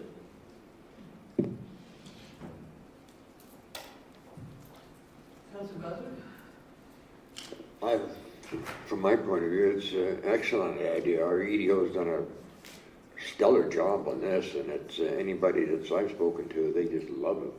The movies, they can't believe it. That's where they live. I mean, they were very well done, and I look forward to others coming out to compliment what's been done so far, because it just shows our town in the best possible light. So I'm for this easily. Thank you. Yes, I think everybody knows what a fan I am of non-residential assessment, because it doesn't require all the soft services that residential does. It actually more than pays for itself. So because our 2025 equalized assessment just came out, I think maybe council might be interested to know that because council made economic development a big priority when we first came on in 2017, and our non-residential equalized assessment growth has been 22,486,420. Now that would fund more economic development, and I think it has paid for itself.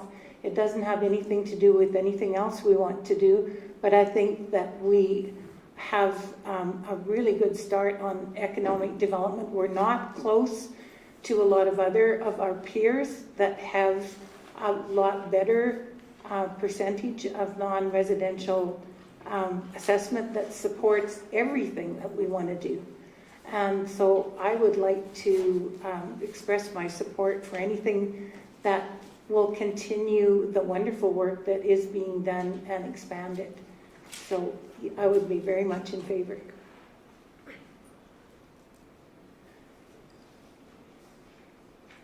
So I'm going to ask Deputy Mayor a question first, and then I'm going to ask Amanda a question.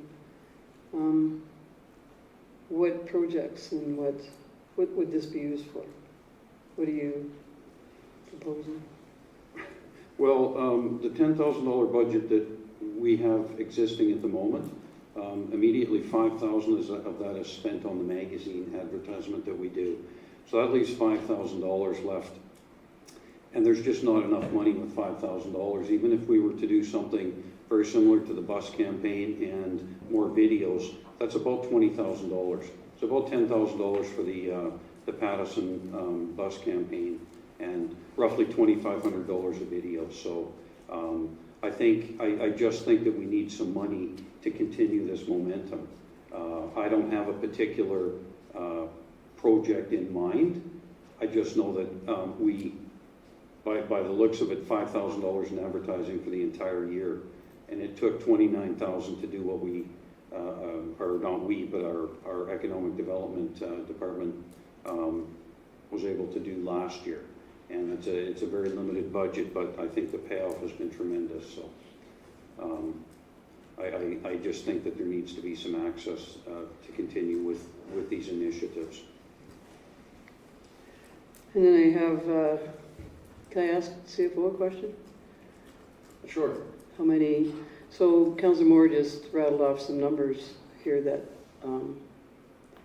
that we should be getting from administration on that. So can you confirm all these numbers that we just heard and that they're available to use for these projects? Like, that would be a quick, So, I mean, yeah, and what I'd recommend is, by way of all the numbers and making everything fit, because obviously this is, what I recommend is that if council's interested in considering a proposal to increase funding for some of these things, that administration be tasked with reviewing this, because this is the first administration's heard of this proposal, and so we would need time to review it and consider it and make recommendations about it, and make sure that you're provided with all the information you need to consider with regards to this. So, then I have one more question.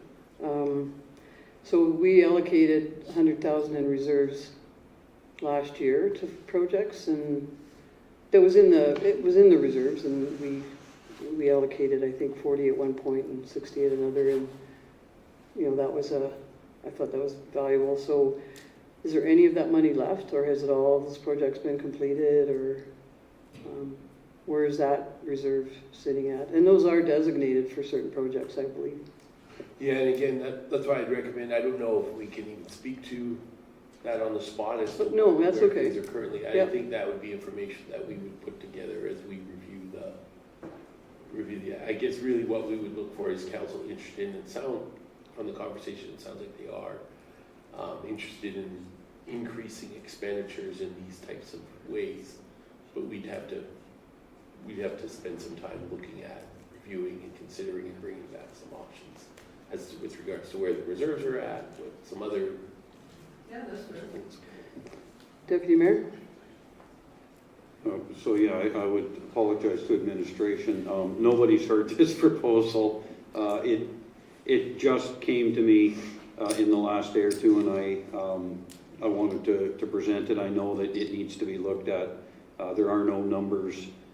My suggestion of professional development was 2 hours ago is when we got some money there. So I'm looking for ways to fund it without increasing the overall budget, and I don't even know if we can do that. So I'm just very excited about what these projects were, and that's why I made a proposal on it. So I definitely think that it needs to go back, and we need to see from administration how it looks and where it might come from. So I'm fine with making a motion that would ask that to be brought back so we can look at it. Can you form your motion then? I would move that council add my proposal of increasing the advertising budget line by $20,000 and bringing that back on the operating budget for review.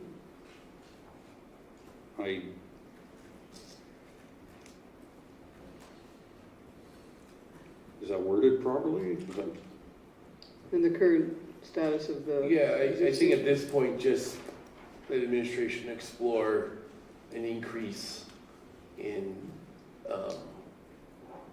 explore increasing expenditures in the operating, I guess you had to set that anyways, but On that, yeah, for advertising, yeah, for, economic development, tourism, advertising. In the current status of the reserves that have been allocated. yeah, and then that'll all be part of what we Okay. bring back. Because obviously, we'll need to look at how you could potentially fund it and bring back some options. Yeah, and this is information. I think we always sit around the table at budget time and accept information coming back, so. Any further comments? Councillor Baswick? Yes, thank you, Mayor. I'm just wondering how this delay might affect the current activity with our economic development.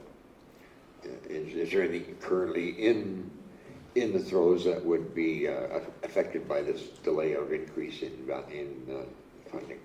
It's for a 2025 budget, so when this, Understand, but it's not an end of the road thing with the EDA. They're always ahead, planning ahead, right?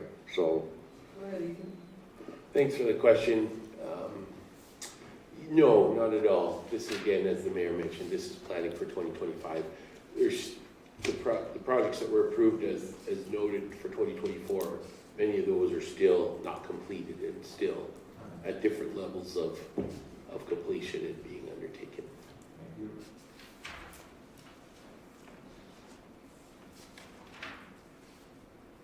so we'll call a vote. Well, do you want to, can we hear the Motion back, if that's possible, please.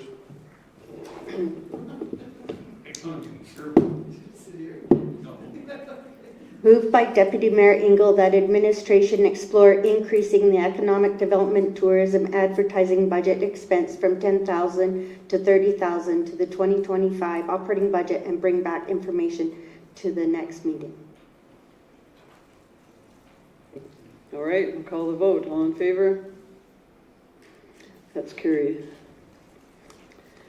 And I have, I think what's happening,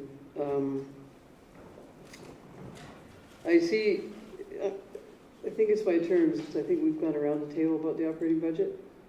And you were the last one to speak, because everybody had a chance to speak to the operating budget.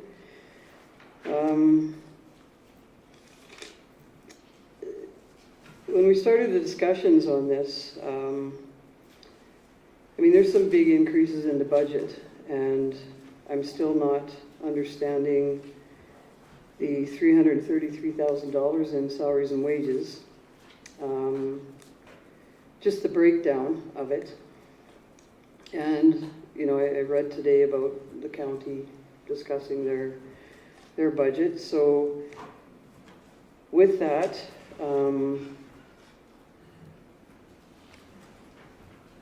I'd like to discuss that I haven't changed my position on 4% at all. And I believe 4% is a number that is manageable for our budget, for our residents, and for, at this point in time, yes, 4% for an overall increase, to the budget, right, to the budget? yeah. Thank you. And I say that because solid waste is going up, Blackman Service is going up, the additional ones, the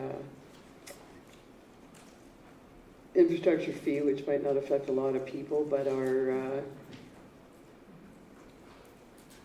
wastewater distribution rates going up, our users without water service is going up, the connections are going up. So there's a lot of things going up in our budget, and some of those things are not controllable, but many things are controllable. And I bring up a big hit to the budget, and I'd like to understand that better. But at the same time, I would like administration to bring back options for adjusting the budget, the 2025 operating budget, to a 4% increase from 2024, which would be a these are my calculations, of a $209,594 revenue from tax increase, which would be down from $355,000. So I think it's important that we explore options. We're sitting here with a 6.8% presentation, which I can't support just looking through the whole binder. I believe there's always room, and I would task, and I'll make the motion myself since I have it worded, but since it's discussion, I'll start with Councillor Windsor, and that's what I would be asking Council to consider for information to bring back that 4% over 2024.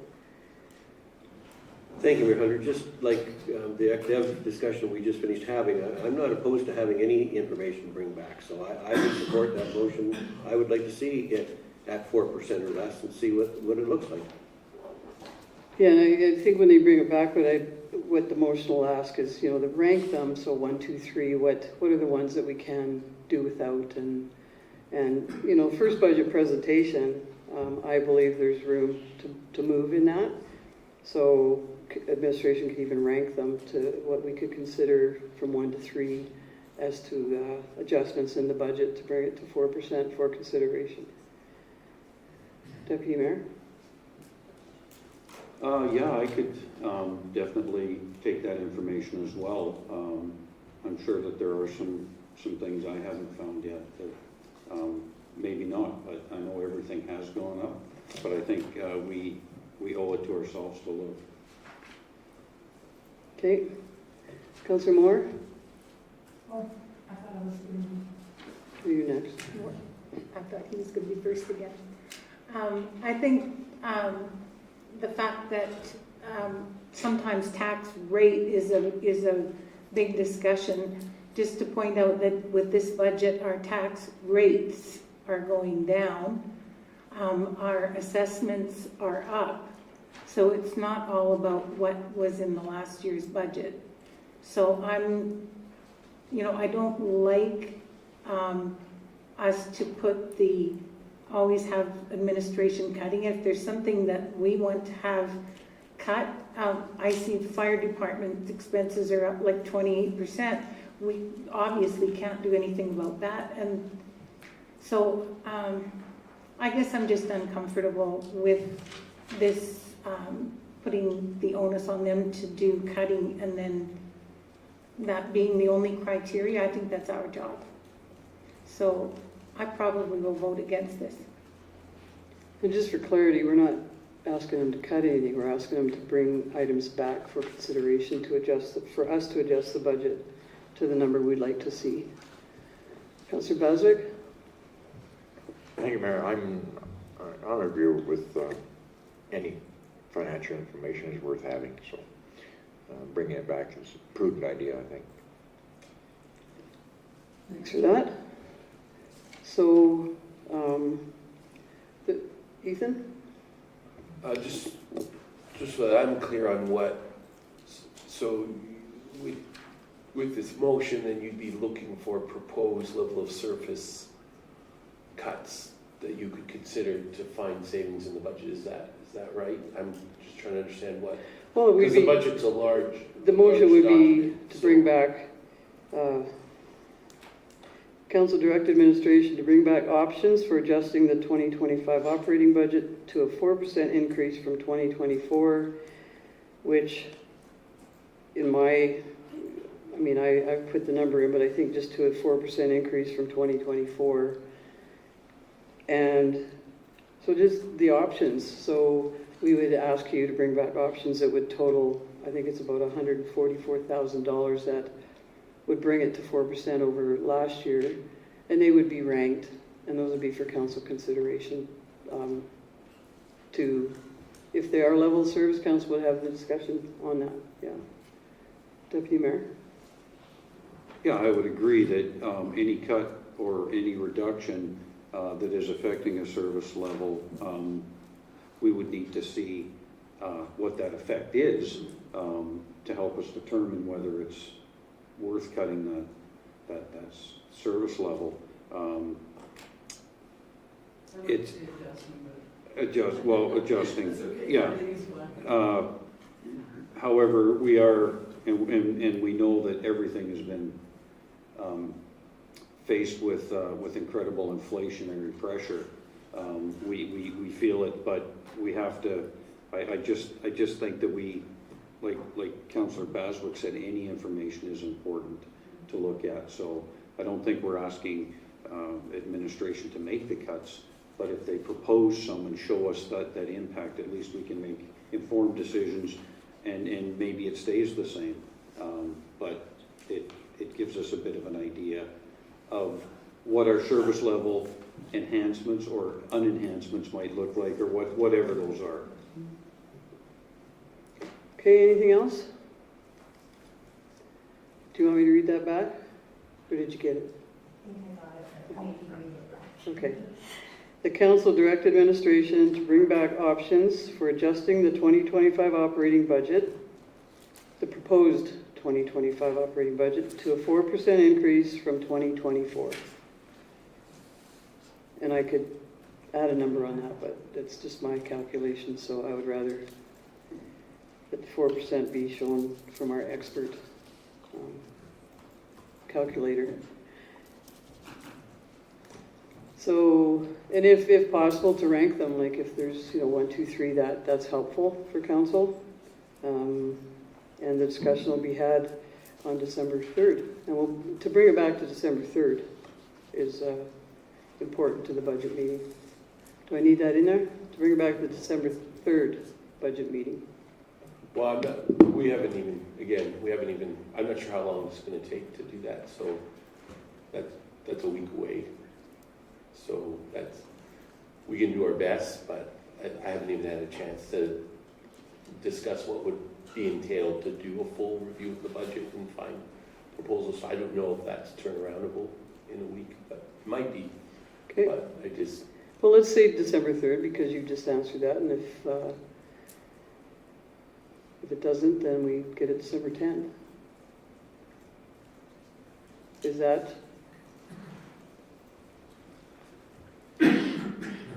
Make sense? Yeah, I mean, like I said, I haven't even had a chance to. So first we're hearing about it, haven't had a chance. It's just a little wee 144,000. Yeah. It's easy. Yeah. Sure. Okay. Deputy Mayor? I would probably be more comfortable on something like this saying as soon as possible.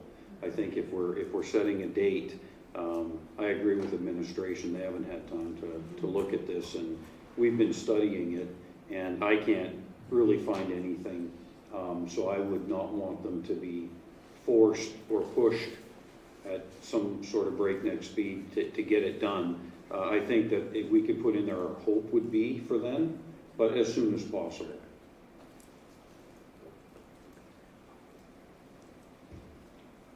To a December meeting? If December 10th is If possible. projected? And if it isn't, then we'll carry over the budget to the January, so that's fine. Okay. I'll take that friendly amendment. So can you read it back, Luana?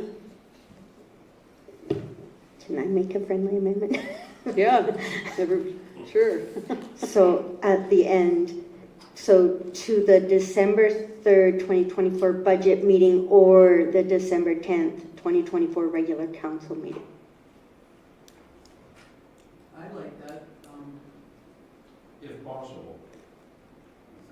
If not, then it would carry over to the next one. Yeah, but I think Ethan commonly says that things aren't ready and then they don't come, so we don't make an issue of it. He'll say that this item isn't ready and we'll put it to the next meeting. I'll add if possible. Yeah, it just sounds like I don't know, whatever, that's fine. Do we have it then? Everybody's good? Say it one more time. Moved by Mayor Hunter that administration bring back options for adjusting the proposed 2025 operating budget to a 4% overall increase from 2024, if possible, to the December 3rd, 2024 budget meeting or the December 10th, 2024 regular council meeting. Go ahead, Councillor Bazir. Yeah, I still have trouble with the dates. I still like the idea of as soon as possible, because I know we all think these guys are superheroes, but there's only so much they can do in a short period of time, and I don't like to put them on that kind of a deadline. I know they'll perform their best to bring it as soon as possible, so giving them a date to me is not a good thing. I would rather say, as the deputy mayor said, as soon as possible. That way, if it does go into January, then we don't have to embarrass them when they come out and say they're not ready, and they'll do it at the next one. So it's easier to not have that conversation at the time, you know? So I'd rather change that if possible. So end with if possible? Would that make you, to end with if possible? If we're as, what did you say? As soon Is that as fine with you? As soon as possible. As soon as possible. If possible, on those dates, yeah. You have those 2 days, if that's possible. So it's So- possible at the end. But the only problem I have with that is that come December 3rd, someone's going to ask the question of administration, and they're going to say, we're not ready to do that. That puts doubt in the public. We won't need any budget meetings until that comes back, so it won't even be on our December. Well, as long as it's not on the agenda, there's no question to be asked, right? Right. Yes? I would hope that if it wasn't possible, that they would just come and update us that they're working on it and they're a week away or whatever, however that looks. I don't think we would embarrass them that way. But So what did we decide? If possible. As, if possible, at the end of that. Okay? And I think just one other, I think the 4% increase has to be reflected as revenue from tax.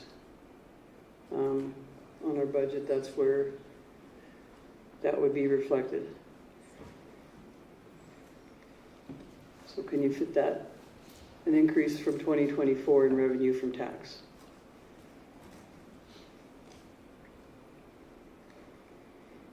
All right. I will call the vote. All in favor? Opposed?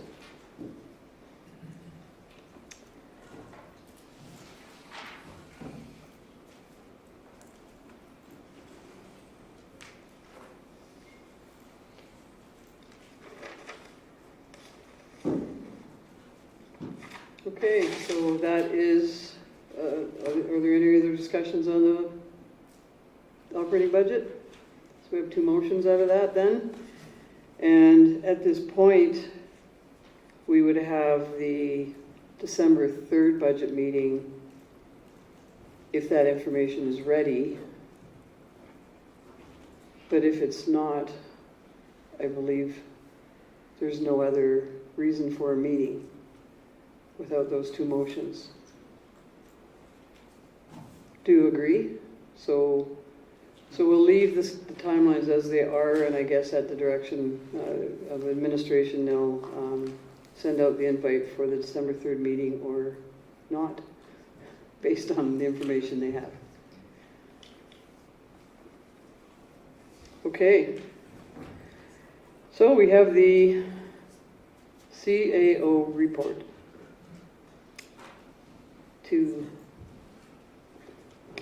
Yes. Yeah, I think it's safe to, I think it'd be better probably to settle December 3rd down. I don't see that being, our information being able to be ready for December 3rd. So.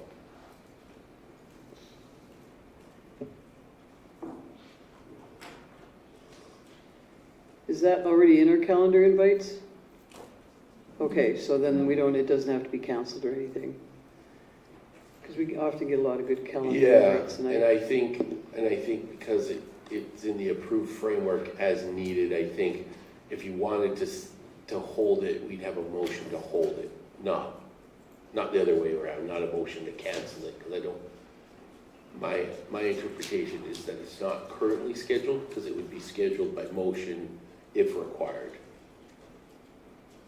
but it's on our timelines, because it's on our timelines, we approved that whole, but it doesn't matter. If Right. you're saying not to do anything with it, that's, don't send out a council because there isn't a current calendar invite.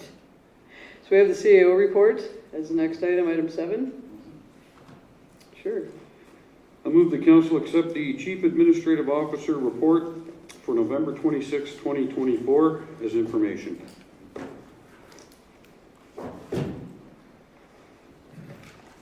Really fast. For me. Do you have any comments or questions on that? No, I'm good, thank you. Deputy or Councillor Moore? Just a comment that I'm really impressed with what municipal enforcement has been doing in so many areas of the town and such varied kind of activities. It's very impressive. And just wanted to pass that along to them. Wow. Thank you, Mayor. I just, I always appreciate this CIA report. It shows stellar activity in our community, just doing good stuff, and that to me is very important. So I'm happy with it, the way it is. Councillor Windsor? Thank you, Mayor. I have no questions about the CAO report. I think it's very thorough. Okay, so we have a motion to accept as information, and thanks to everyone who does submit those reports to the CAO report. And I will call the motion. All in favor? That's carried. We have item 8.1, bylaw 2024-12, municipal development plan. Councillor Baswick. Thank you, Mayor. I would move that council grant second reading to bylaw 2024-12 municipal development plan. Do you want them both together? No. Okay. Any comments? Councillor Baswick? No, ma'am. Some more? Deputy Mayor? I'm just happy that we're here. Yeah. Councillor Windsor? Okay, I will call the vote to grant second reading to bylaw 2024-12. All in favor? That's carried. Councillor Baswick? Second part, that council grant third and final reading to bylaw 2024-12 municipal development plan.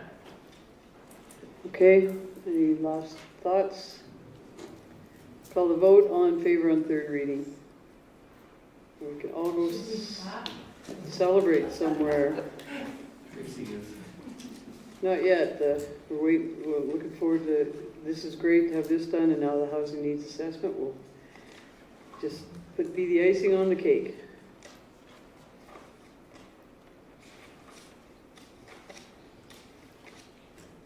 We have item that I'm getting to.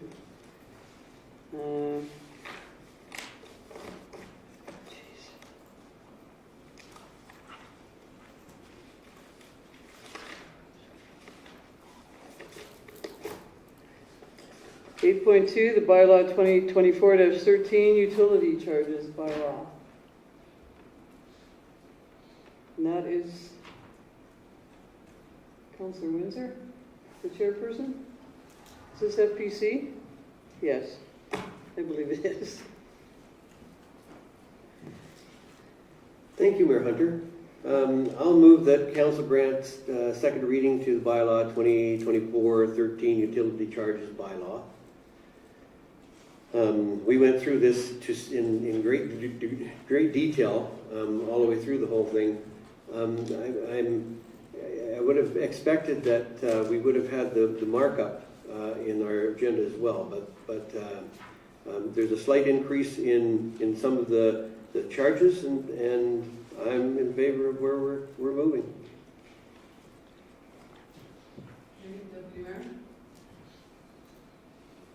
No, I'm in favor of this as well.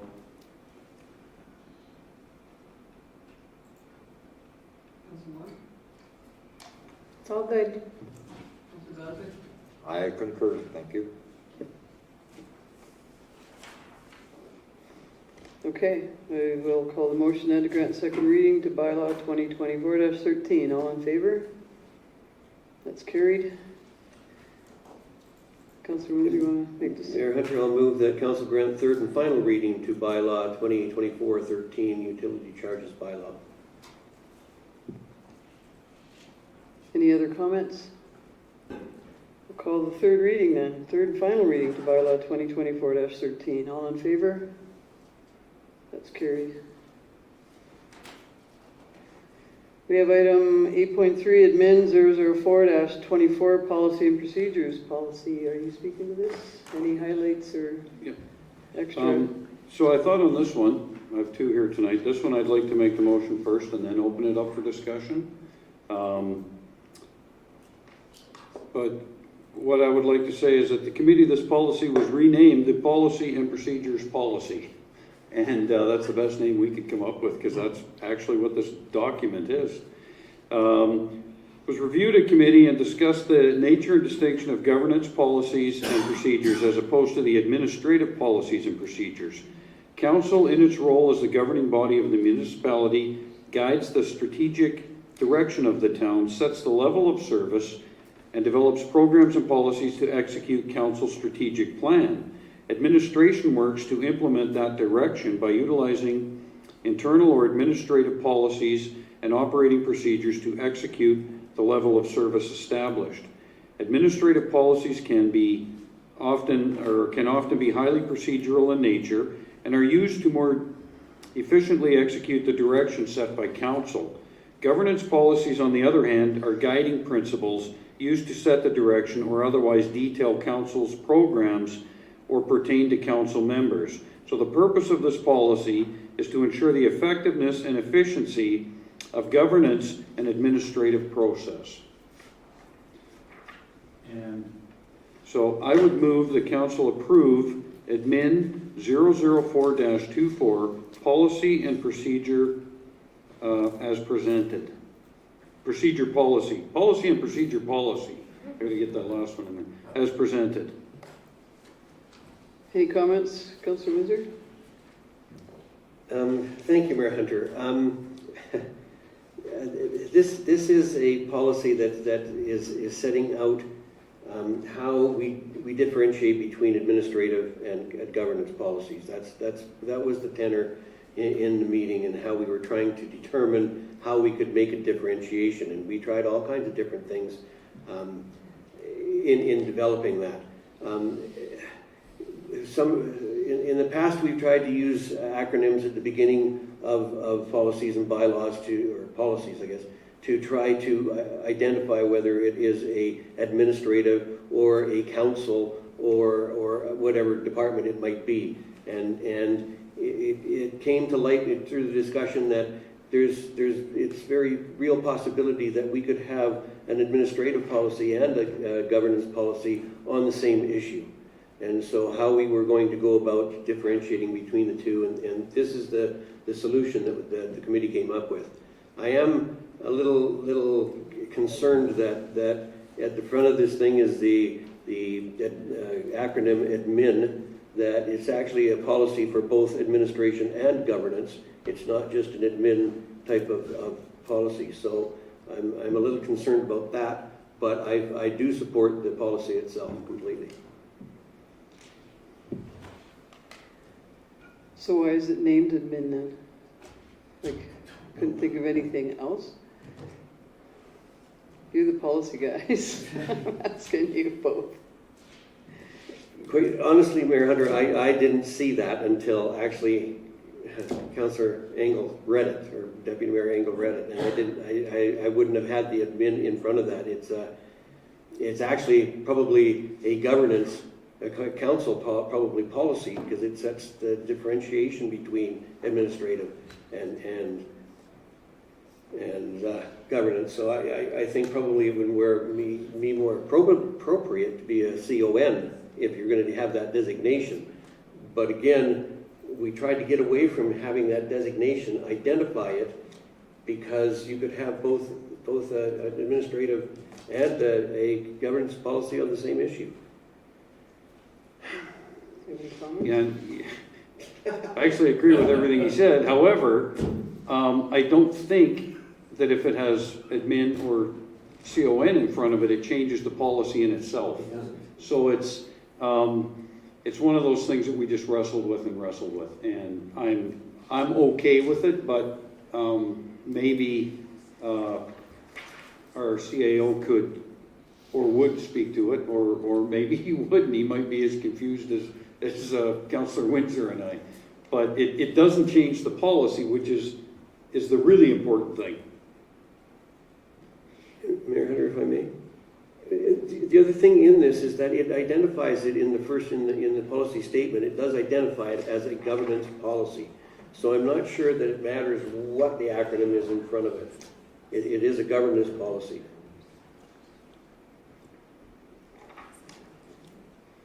Ethan, you have some comments? Yeah, and with that all said, I can see how it could be a COUN policy, and we could just quickly look up what the next, what's the number, Luke? 007-24. So this could be COUN 007-24. Yeah, I would take that amendment.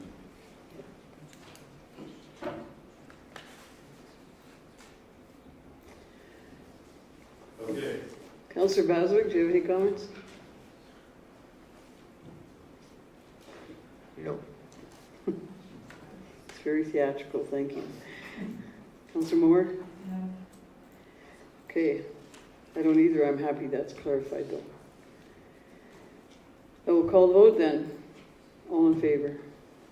And it, sorry, should have been as amended. As amended. Yeah, so I will, did you capture as amended? Because it was. So everybody, I'm going to just take the vote again as amended, that we acknowledge we voted on it and amended. All in favor? Okay. We have item 8.4, COUN 005-24, road closure policy. And if we could, just keep, we've read the RFD, so keep our comments to highlights and anything supplemental. Are you the chair of SLC? Okay.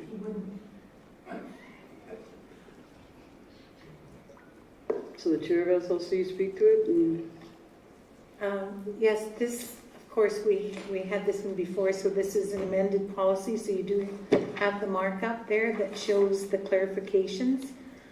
This separates the ones that are follow just under policy and public events that require council approval. And so I think you can see all of the improvements that have been made. So I will make the motion to approve COUN 005-24. Just making sure that that was the number that came up. Road closure policy.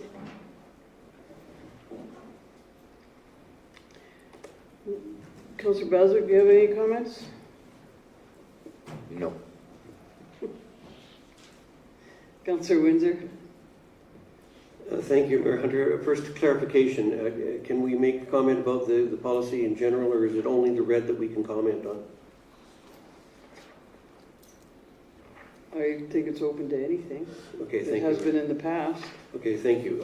So there's a couple of things that I see that I think that are missing or not quite what I would expect to see here. In the principles, I think that there's no mention of council in here. And I think that the principles that it's a service level to the community, our roads and our transportation network, and somewhere in here it should be referencing council and council's role in the major principles.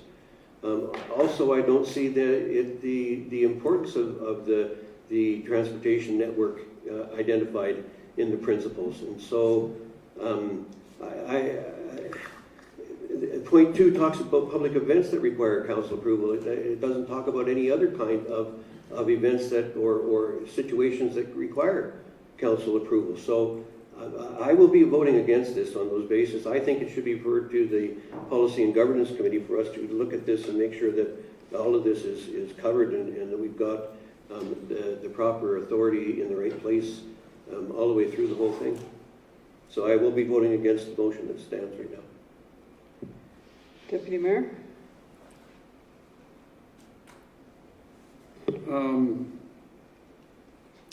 Yeah, I didn't pick up on that. I'd like to hear maybe from the committee. If I can just reserve my comment, they may have an answer to what Councillor Windsor was saying.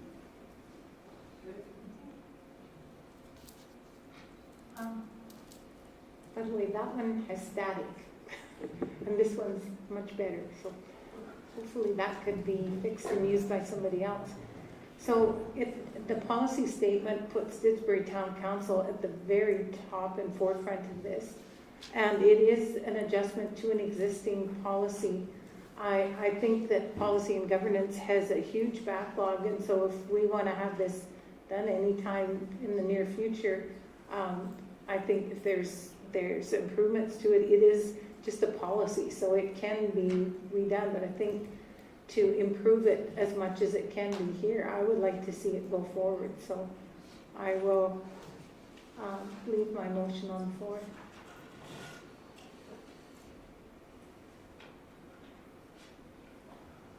Deputy Mayor, any comments to that?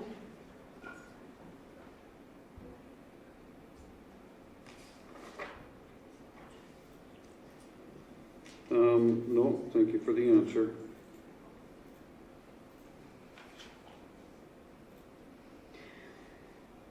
Well, this wouldn't hold anything up if we sent it to PGC. Ethan, what would it hold up? Like, you still have the policy in place that you can use, so what would we be interfering with? Nothing, because we would go off of still the current policy, Yeah, and this would be as it unfolds until council's satisfied with it to replace Yeah. the other one. and you're operating effectively with the current policy and no anomalies or huge things that you can't manage right now? In the winter, we're good, right? Yeah, well, we're struggling with the current, no, I'm just kidding. We're making it work. Okay. Yeah.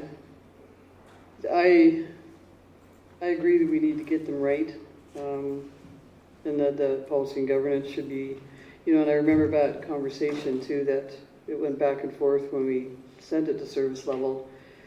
And the opening and closures of roads might be a service level, but the actual policy should be policy and governance. So I would agree with that. And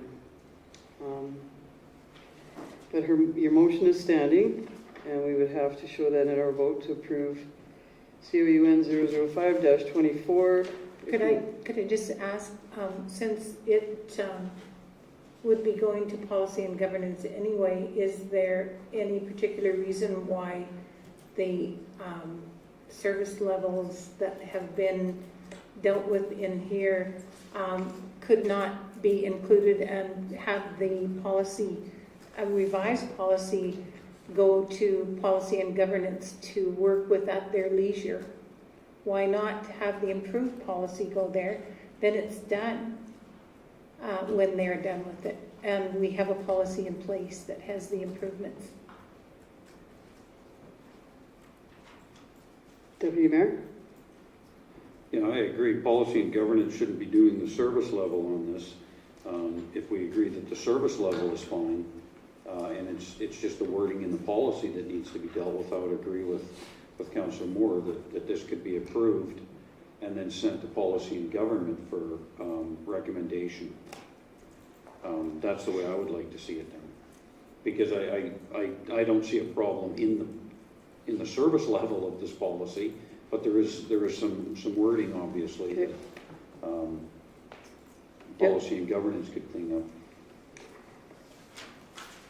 Okay, so the third motion would be to send the 005-24 road closure policy to policy and governance for further review and recommendation.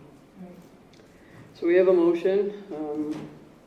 I guess we are going to have a third vote or a third motion. So the first motion is to approve COUN 005-24 road closure policy as presented. Call the vote. All in favor? Opposed? It's carried. I move to council rescind COUN 005-22 external road closure request policy.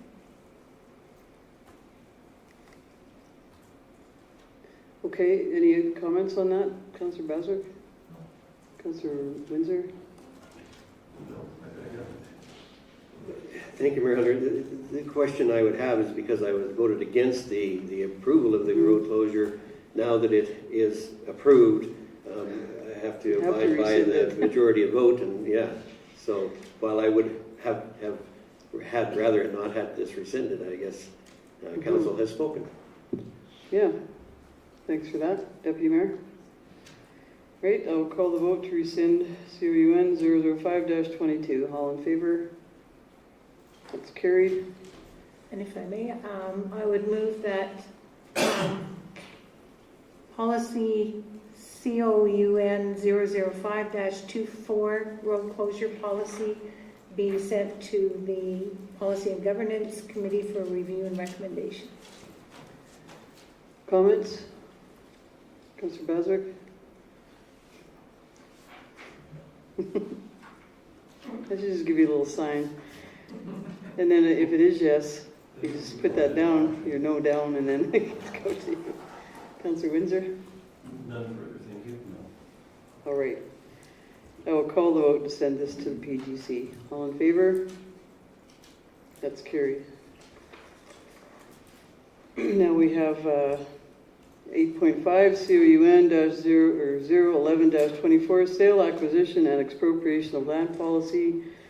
And because it's a long RFD, can you just give your highlights or maybe any supplemental information? I won't give a whole lot, but I think it is important for everyone to notice that there are no markups on this because it's a brand new policy. This is being created from scratch, and this is one that we wanted, before I make any motion on this, we wanted discussion from council. Because we've looked at it, we've read it, we've beaten it up, and if there's any recommendations from council before we approve this or we send it back for further review.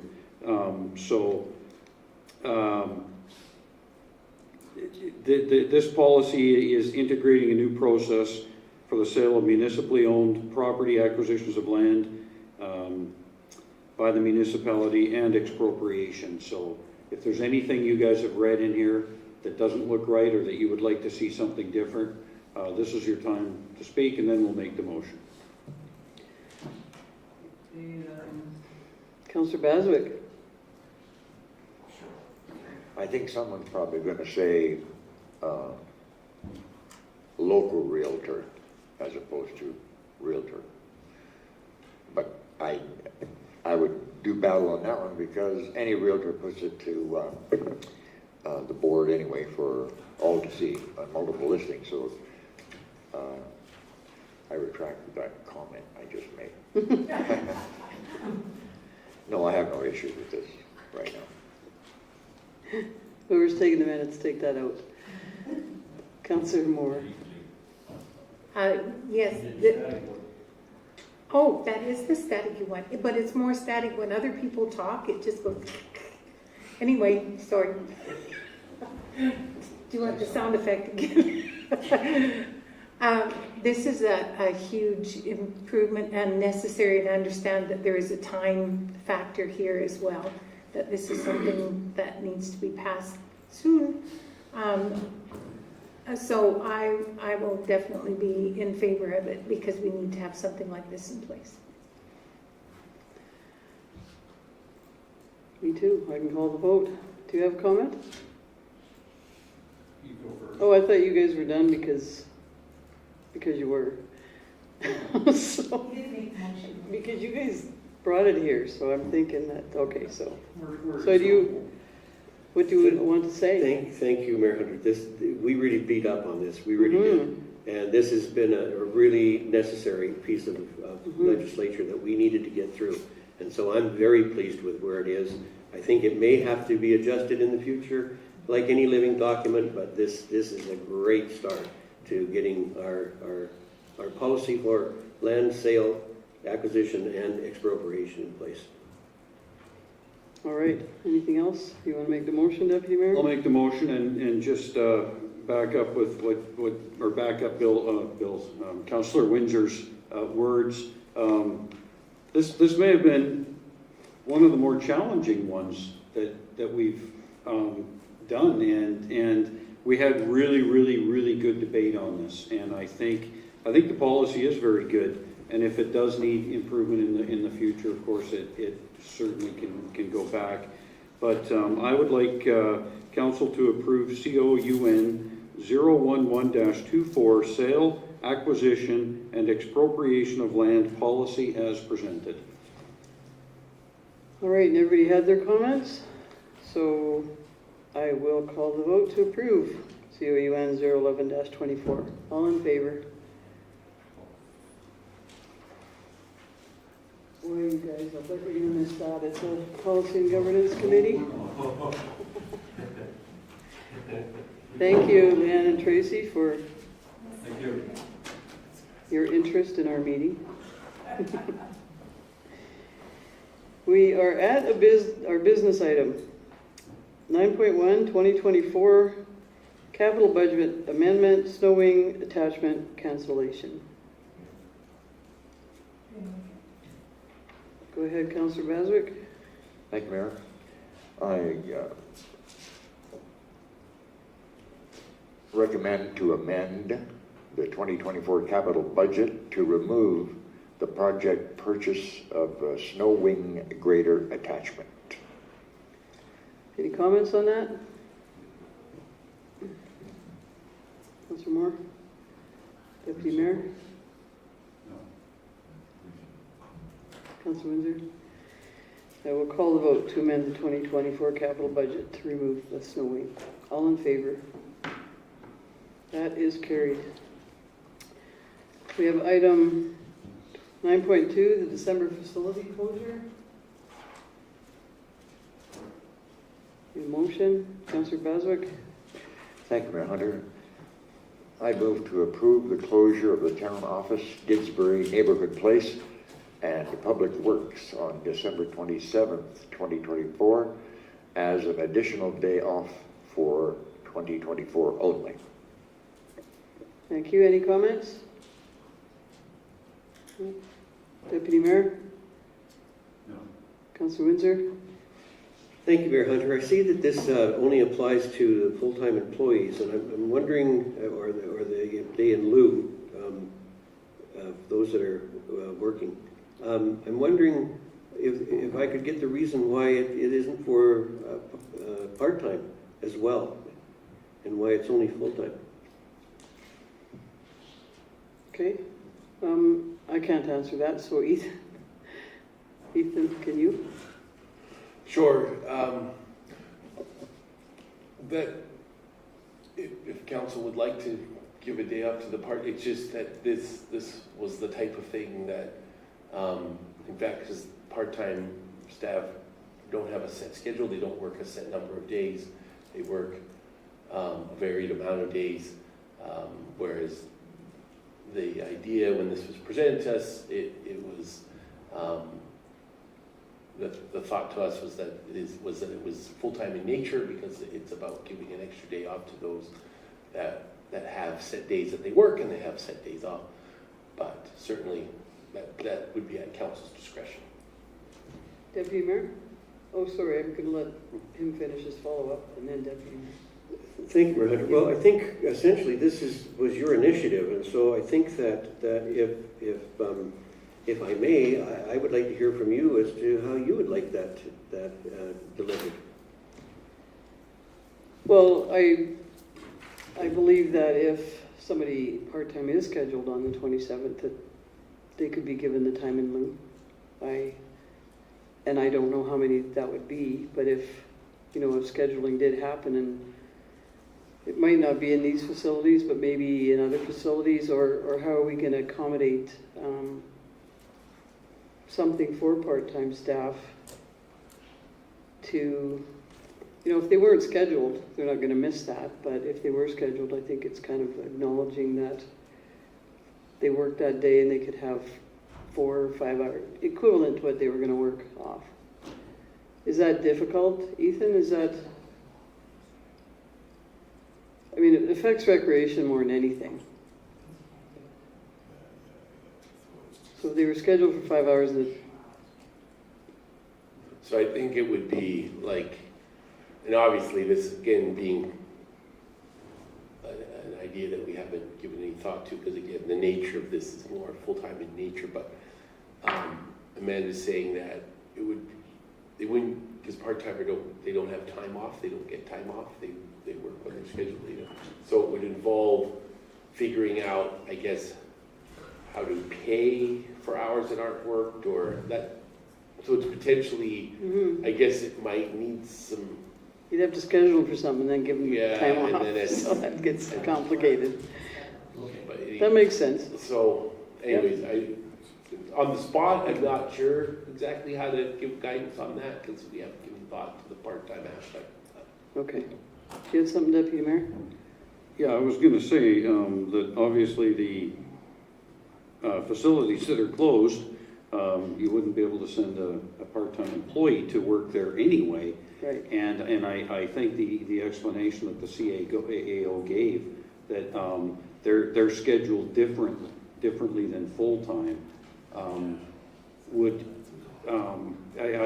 don't want it to sound like that their time isn't important, but I know it's a difficult thing to try and calculate savings on. So I would think that if they work, maybe they get extra pay.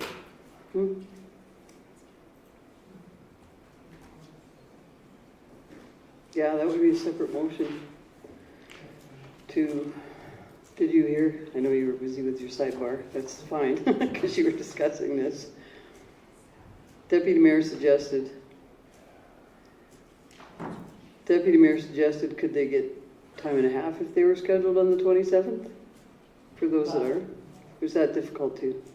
I guess we're just trying to not be exclusive. No, I think if you want to set it as a holiday for this year, that maybe then it would be treated like any other holiday when a part-timer works. And so what happens is part-timer, there's certain calculations that go into whether or not part-timers get specific pay for the stat holiday, and then of course they get time and a half for working on the stat. And so maybe the easiest way, if there's that interest, is designated as a holiday like any other holiday this year, and then all those calculations and the framework that's already in place for other holidays can just be the same for this one, and then it would just if they work. I think the intent was, it's quite it isn't every 6 years it'll be an anomaly, right? So we just have to amend that a bit, I guess, then to. I wonder how that affects the full-time. Sorry. Mayor Hunter, I wonder how that affects the full-time, because the full-time that have to work it then would be getting overtime rather than a day in lieu. Full-time get a day off. No, so what we're proposing with this, to try to keep it simple with the full-timers, is that any facility not able to close, then those people associated with that facility just will get a day off in lieu. they'll get an added day off added to their days off that they can take at their discretion, so that So then we it's. can keep this motion and let, at the, like, administrative discretion too. Maybe, yeah, Because I maybe. think you have our message on that, so, I think the motion can stand. yeah. Okay. Any other comments at this point? Okay, so we have a motion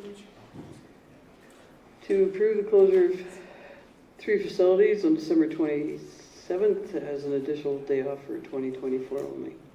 Call the vote, all in favor? That's carried. And we have item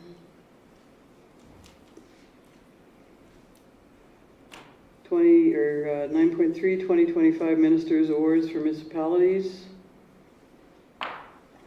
Motion, Councillor Deputy Mayor. I move the council refer the exploration of the 2025 Ministers' Awards for municipalities to the Service Level Committee for review and recommendation back to council. Okay, any comments on that? Councillor Windsor, Councillor Baswick, Councillor Moore. I'll call the vote then, all in favor? That's carried. We have item 9.4, 2025 by-election. There's 2 motions here. One motion. Well, either or, yeah. I'll make a motion. Mayor Hunter, I'll move to set a by-election for Thursday, March 20th, 2025, and to increase the draft 2025 operating budget accordingly, period. Oh. Okay, you ended that because? Well, I think that we would need some clarification before I added a returning officer in, because I'm not sure whether the returning officer that's named here is actually going to be around after the new year. So, and I don't know if arrangements have been made or anything else in that regard, so I'm not, I think that would have to be possibly a separate motion in the event that we find out that she is around. Is that, okay. I'm gonna let Ethan speak to that first, just because Yeah, I think you have to. Yeah, thanks for the question. Hence why we brought the proposal is not to get into a private individual's arrangements, but if we're recommending it, it's because arrangements have been made for that person, and that's, it's better not to get too much into the details of private and interpersonal arrangements at a council meeting, but yeah, we're recommending it with a reason.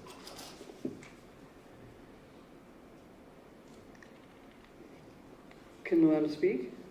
Your hands up. Sure. Okay. I, at this time, because I have no agreement in place, I would prefer my name not be added. Okay. So any recommendations on, do we have to, I mean, if we're having a by-election, we have to name a returning officer in this motion, Ethan?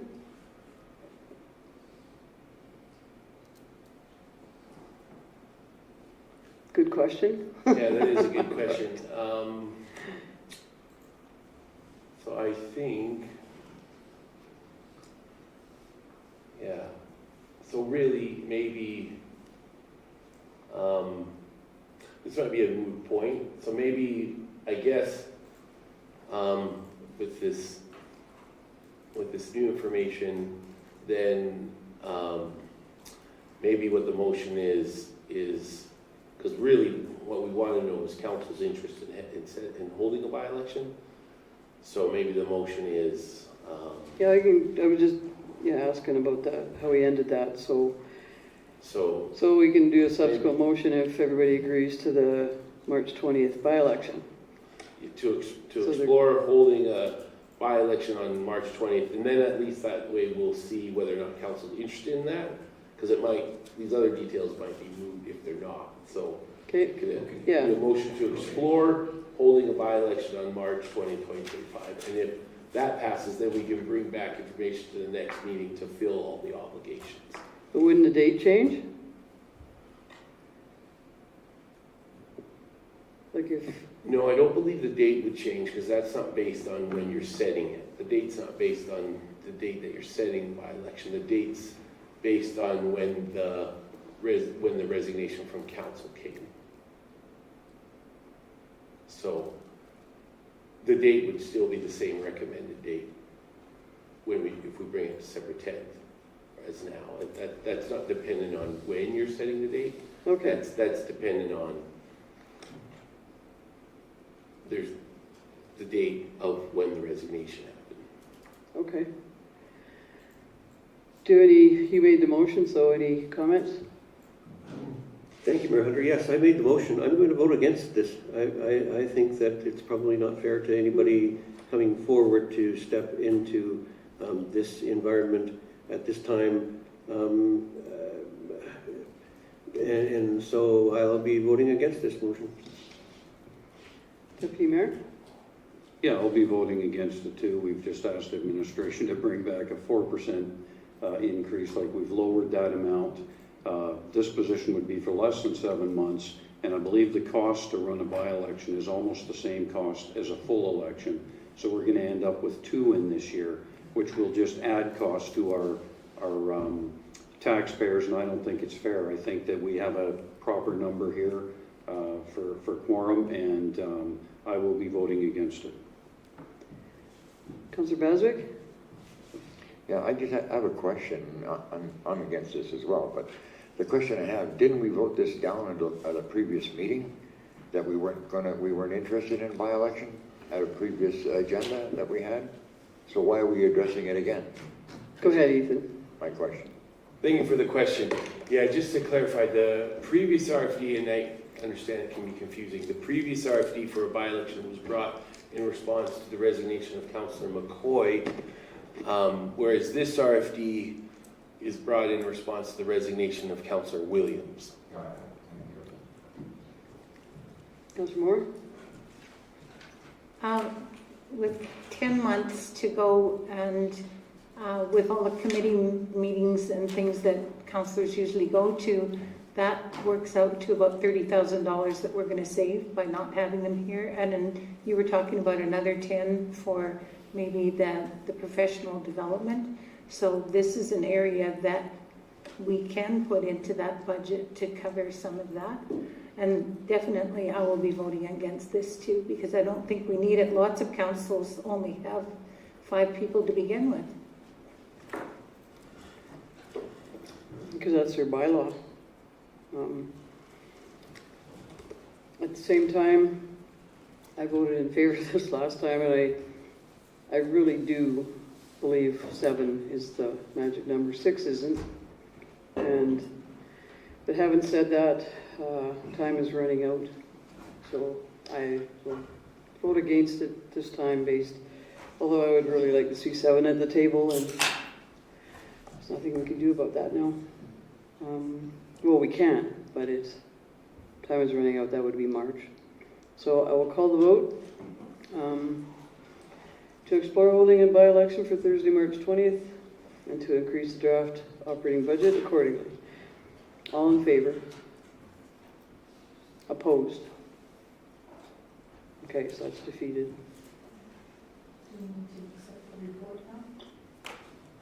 I wondered about that last time too. I don't think so, because I don't think we should have done that last time either.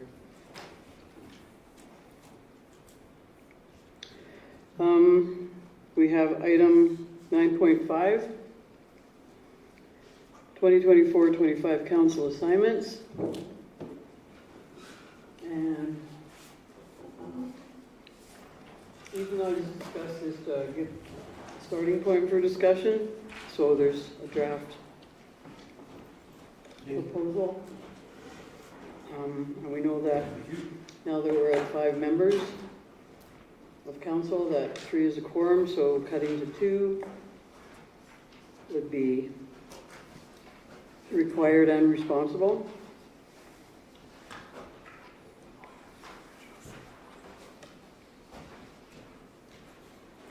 And so in front of you is the Waste Commission. Well, first MPC, we already have an alternate, so there was 2 alternates there, and we'll leave that with Deputy Mayor. Calgary Regional Waste Management, Councillor Moore was recently the primary, so assigning her to that as alternate. The Chamber of Commerce is meeting monthly now, and I know Councillor Moore has a definite interest in our chamber, so we propose adding Councillor Moore there. I think we double dipped on Cape anyway and got Councillor Windsor as our municipal rep.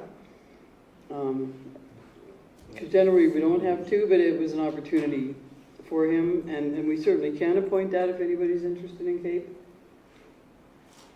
And alternate deputy mayor, we just extended 6 months each, and you'll see those dates on there. Councillor Williams will have to do his own resignation from AB Munis Committee. FPC would go to 2 with myself and Councillor Windsor.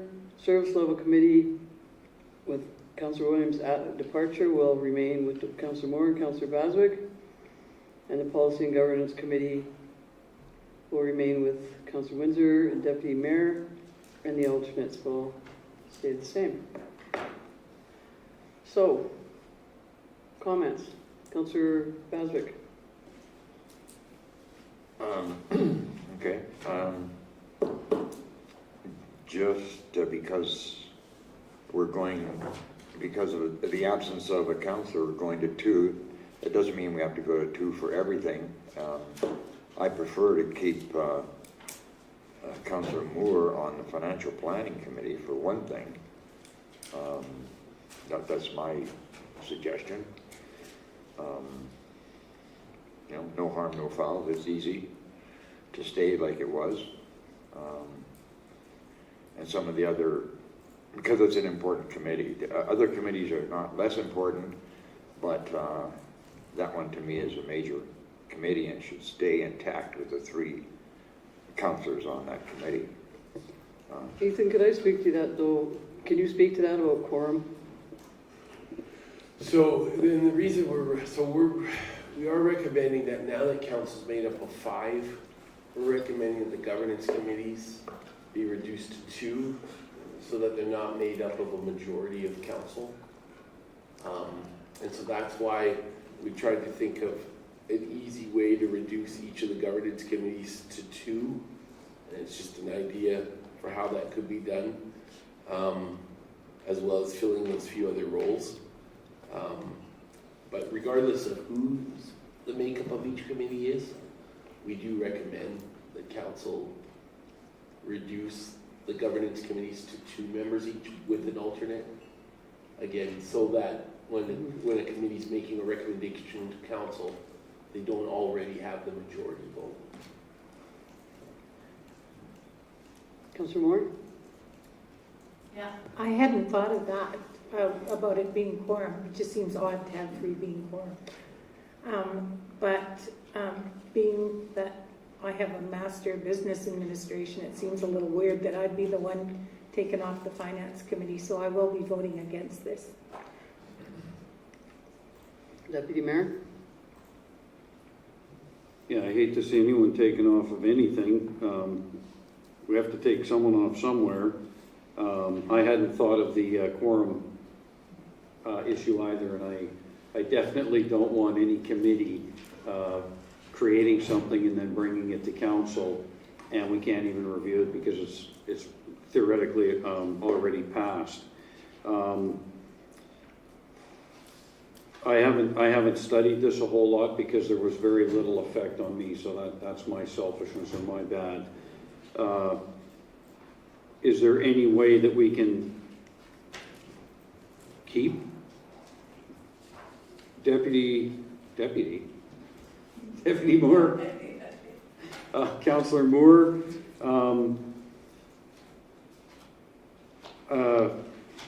yeah, it's difficult. I know we can't have three. I guess I would like to hear from someone else if there's a different way we can spin this out. Councillor Windsor? Well, I think the only issue here, looking across the board, is the Financial Planning Committee. And I think the council has to recognize through the mediation that we've just completed is that there's some adversarial problems here. And that the one common denominator here is Councillor Moore, and she needs that it would make sense for her to move. That would be my suggestion. And that's the only area I see that there's any problem here at all in what's been presented. I think I need to call a point of order. That was rude and disrespectful. Absolutely. Would you like to rephrase that? Councillor Windsor? Sure, Mayor Hunter. I am happy if council wants to retain Councillor Moore on the planning committee, that I will step aside from that committee.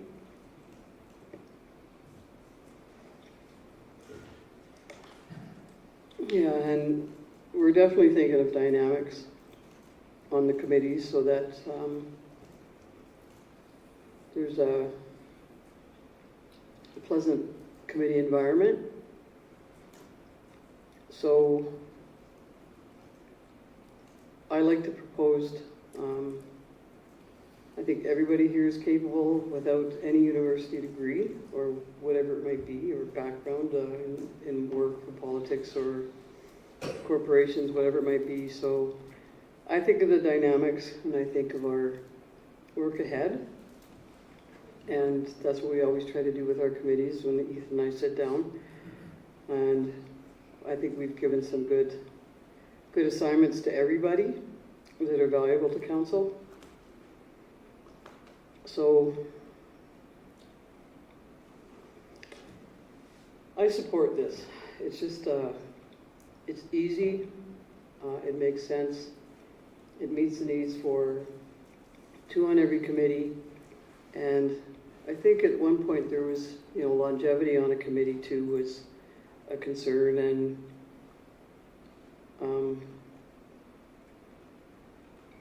yeah, I don't know that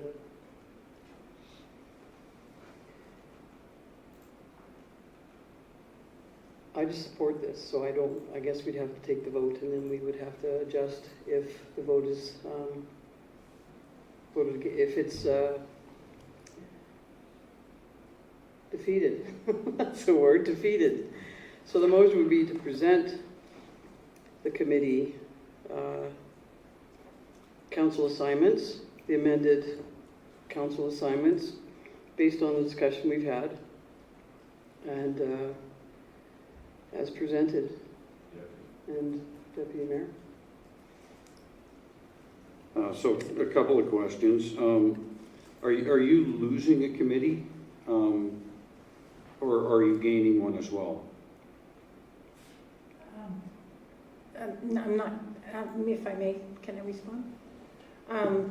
It looks like I'm going to the Waste Commission and the Chamber of Commerce. And this isn't a hill to die on, but I would like, because this is not something that I knew anything about before this meeting, I would like to postpone this for one more meeting. Because I think it's only fair that I be talked to before something like this is and not, I'm not, it's not a hill to die on. I've worked with Councillor Windsor before and we've done good work, but it seems like it's an issue for him. So I do want council to go forward, but I think maybe at this point, I don't want to cause a problem where it's causing a further division on council. I'm just trying to think about it. It's just that it's happening to me right now, and it's not what I want, and I'm not quite sure what I should do here, because it isn't important enough to me to make a fuss about it. but it isn't something I expected, and I certainly didn't appreciate the commentary. Yeah, I don't think no one was advised. We knew there was changes coming, obviously, with Councillor Williams, and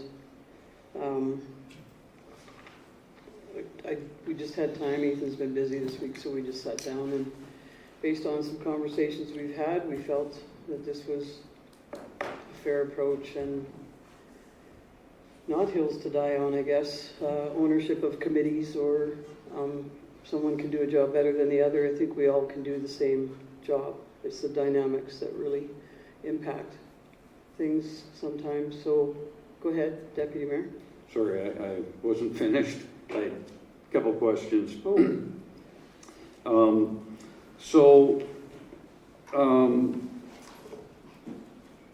I've kind of lost my train of thought here.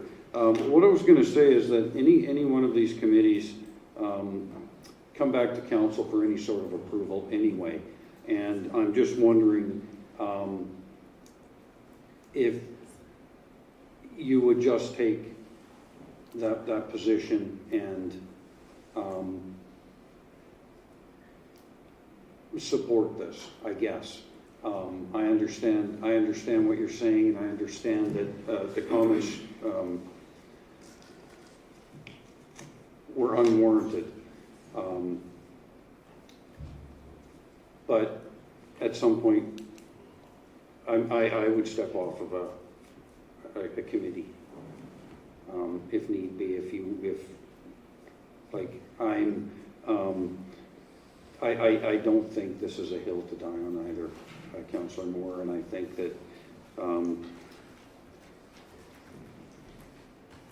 I'm just going to ask you if you would mind just stepping off of it, but we can bring it back to the next meeting, I'm sure, if that's what you would prefer. Mm-hmm. I will, for the sake of council, I will do this.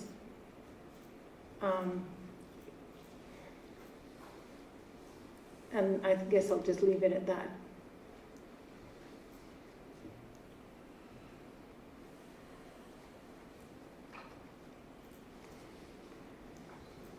Who made the motion? Nobody's made the motion yet. We were just discussing. So,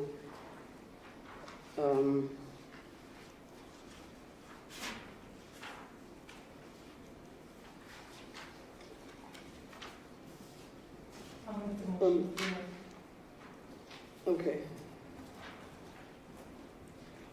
I move that council accept the 2024-2025 council assignment list as presented.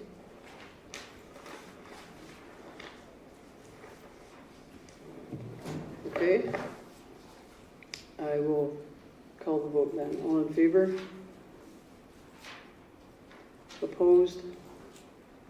That's carried.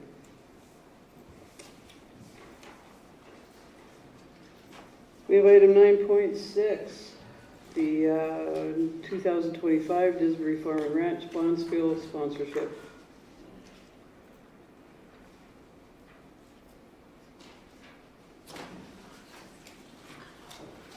Motion?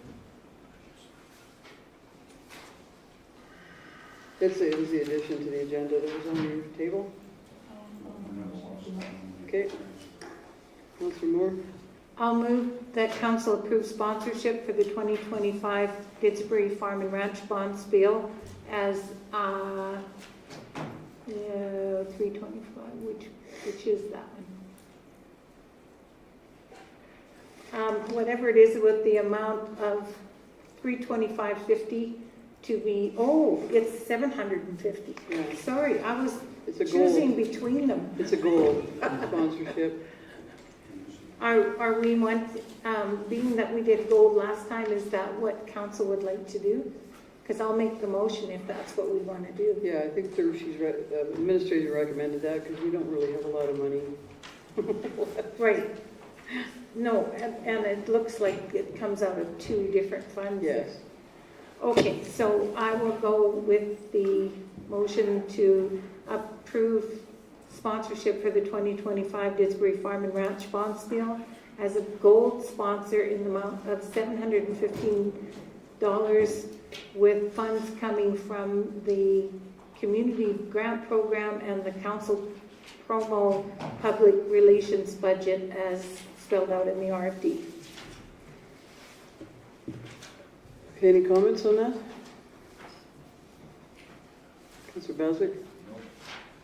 Councillor Windsor? Councillor Deputy Mayor?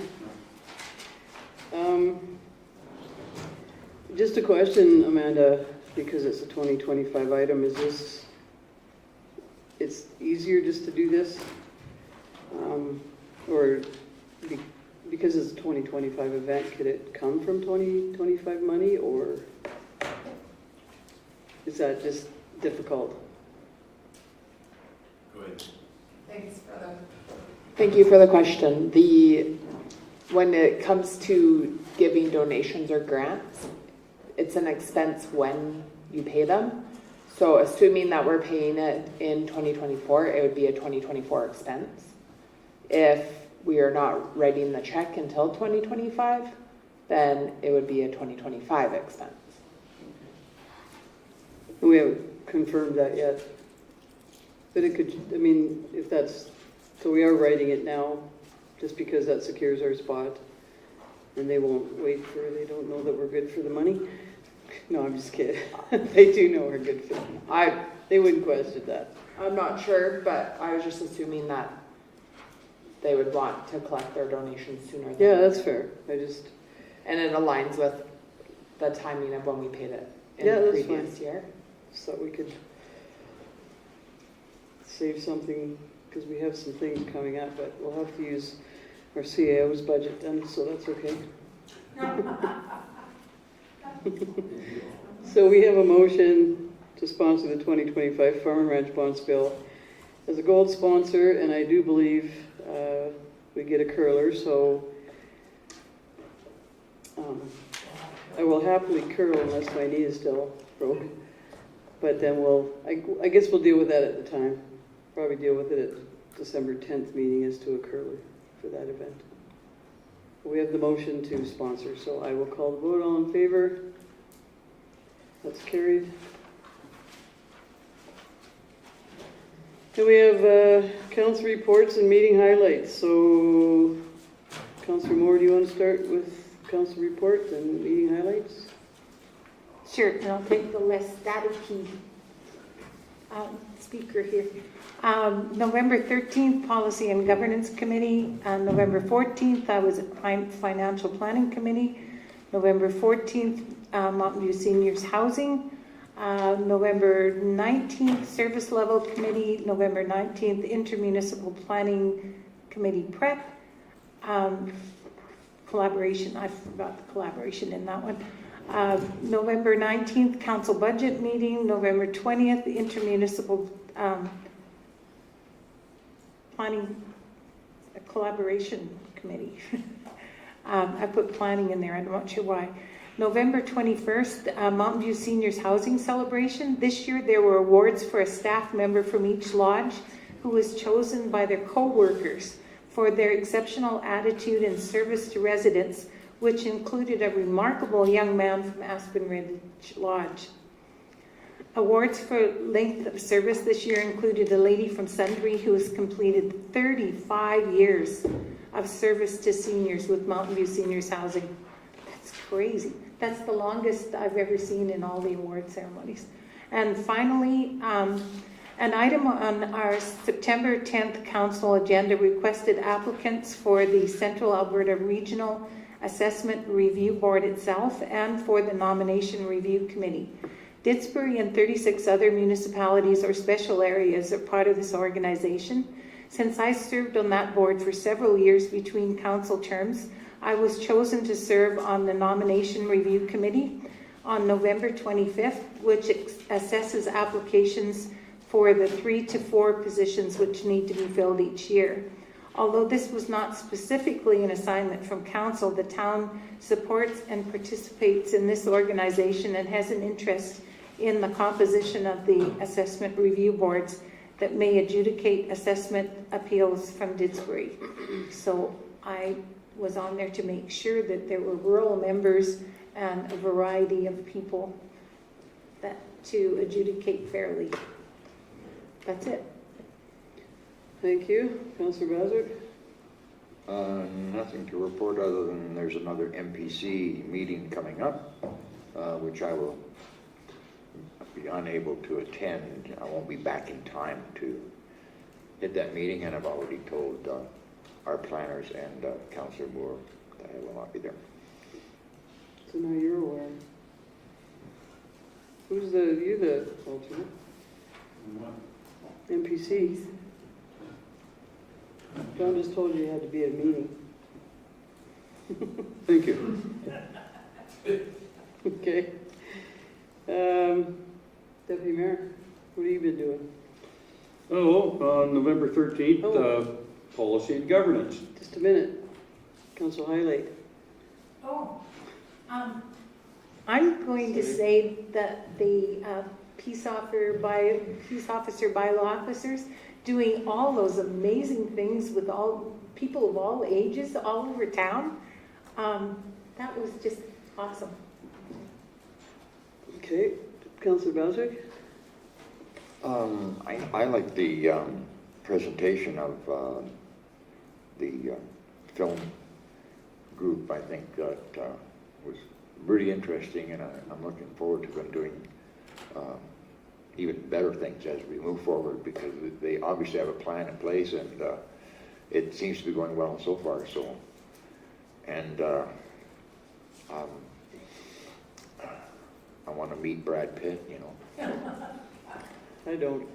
So I'll defer to you for that. Actually, Angelina Jolie is who I'm really looking for. Who? She's not with him anymore. That don't matter. That's even better. Deputy Mayor. You're so quick on your feet. I wish I could be that quick on my feet. November 13th, policy and governance. My report would be the two policies that we brought forward tonight. That's what we were working on there. November 19th, ICC prep. November 19th, the budget meeting as well. November 20th, we had the ICC meeting. November 20th, the DDAC meeting. And November 22nd, along with Mayor Hunter, we did a tour of the new public health facility. And it's a much bigger building when you get inside and start walking through it and seeing the open space and the vibrancy and the energy in the building. And oh, sorry, Councillor Windsor was there too. I didn't mean to forget you. So very impressed. It's a beautiful facility. The programs offered out of there are amazing for the town of Didsbury. So it was just really worth taking the tour. Thank you. Oh, My highlight, right. the approval Oh, don't take that one. of the You would do that? MDP. He did it. I'm gonna go first next time. You guys apply for help while you were at that facility by chance? Councillor Windsor. Thank you, Mayor Hunter. Parkland Regional Library had their organizational meeting last week. And Zone 9 rep, which is our rep for the communities in Mountain View County, is Shannon Wilcox again. The chair of the board has been re-elected as Barb Gillian, so she is still there as the chair. The Water Commission, we didn't have a meeting 2 weeks ago because there wasn't any business to be done. However, they've called a meeting for tomorrow, which is unusual, but we have a meeting tomorrow now to discuss some issues that I hope I'll be able to report on at the next meeting. RDR MUG, we had an Ardley update, and the feasibility study contract has been issued to a company called Hatch Limited, and they have constructed reservoirs all over North America, into South America, and even into Australia. We're in the process of doing a bylaw review. We accepted the strat plan, which isn't really a strat plan, it's a strategy to the end of our term. And then the other thing we worked on was the draft budget. That's my report. Thank you. Thank you. Highlight? Highlight would be the approval of, Would be the approval of the sale, acquisition, and expropriation of land policy. Okay. Well, Mid-Sized Town Mayors Caucus met with the Premier and Minister of Municipal Affairs last Thursday. We had over a 1 hour meeting, and we're very thankful and appreciative of the time they take to talk to us. And we are working towards creating a working group with the ministry to ensure that our supplementary funding ask is going to be successful at some point. So we're hopeful and positive. Cape Fall General Meeting was Thursday morning, and there are some new board members, but I'll report on that next meeting. And I'm very impressed as well with I think they call it the Community Health Building, AHS Community Health Building. It's beautiful. It really is. I want to change my house colors now. But it's not just the colors, it's just all the services they provide that are so impressive for our community. And they're such a caring and giving group of people who work there. They're very gracious and very invested in their jobs for public health and mental health. So, yeah. Well, we were looking at the colors. Deputy Mayor and Councillor Windsor were looking at the construction of the building, how the door frames were put in, and yeah, just such a difference. Okay, and my highlight, I guess, I'll just say the graciousness of Councillor Moore in accepting the council assignments as presented. So thanks for that. And I'll have a report to accept the motion, or a motion to accept the reports, whichever comes in. A motion to set council reports. Deputy Mayor. I move the council accept council reports as information. Call the vote. All in favor. That's carried. Item 11, correspondence and information.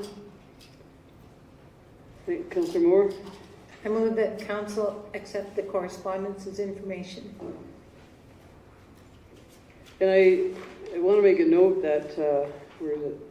It's to the entire team in our operation organization that's thanked here. So I know there's those sitting around the table that were very valuable in the success of Artopia, and that would be our EDO, Alexa Ross, and I know Lisa was a big part of it. And I'm going to say I didn't see some of the people because they were just too busy. So I'm thinking Jocelyn was part of this. Joe Musso, local resident, he was a bang-up job, and so many other volunteers. So it's to everybody. They're such a great group. So this is really nice to receive for the team, and proud of the team for all they do. So we have a motion to accept as information. Call the vote. All in favor? That's carried. And I see no gallery members still. Must be too cold because our meetings get more interesting every week, I think. So I'll have a motion to go closed at 9:19. Oh my goodness, Councillor Moore, Baswick, do you see what time it is? That's because you had too many no's in your answers there. Just held up the meeting. Who's making the motion to go closed at 9:19? Deputy Mayor, all in favor? That's carried.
Or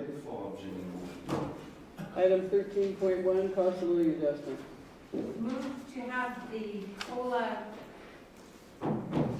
grid, The COLA. Adjustment. COLA item come back to the December 10th meeting. Regular council meeting. All in favor? That's carried. Councillor Deputy Mayor, external wage review. I move that the CAO gather additional information on an enhanced external wage review and bring back to council For consideration. for consideration. Call the vote, all in favor? That's carried. And the council interface. Thank you, Mayor Hunter. I'll move that council accept the council interface as information. Call the vote, all in favor? That's carried. And motion to adjourn, Councillor Basil, at 9:55. All in favor? That's carried.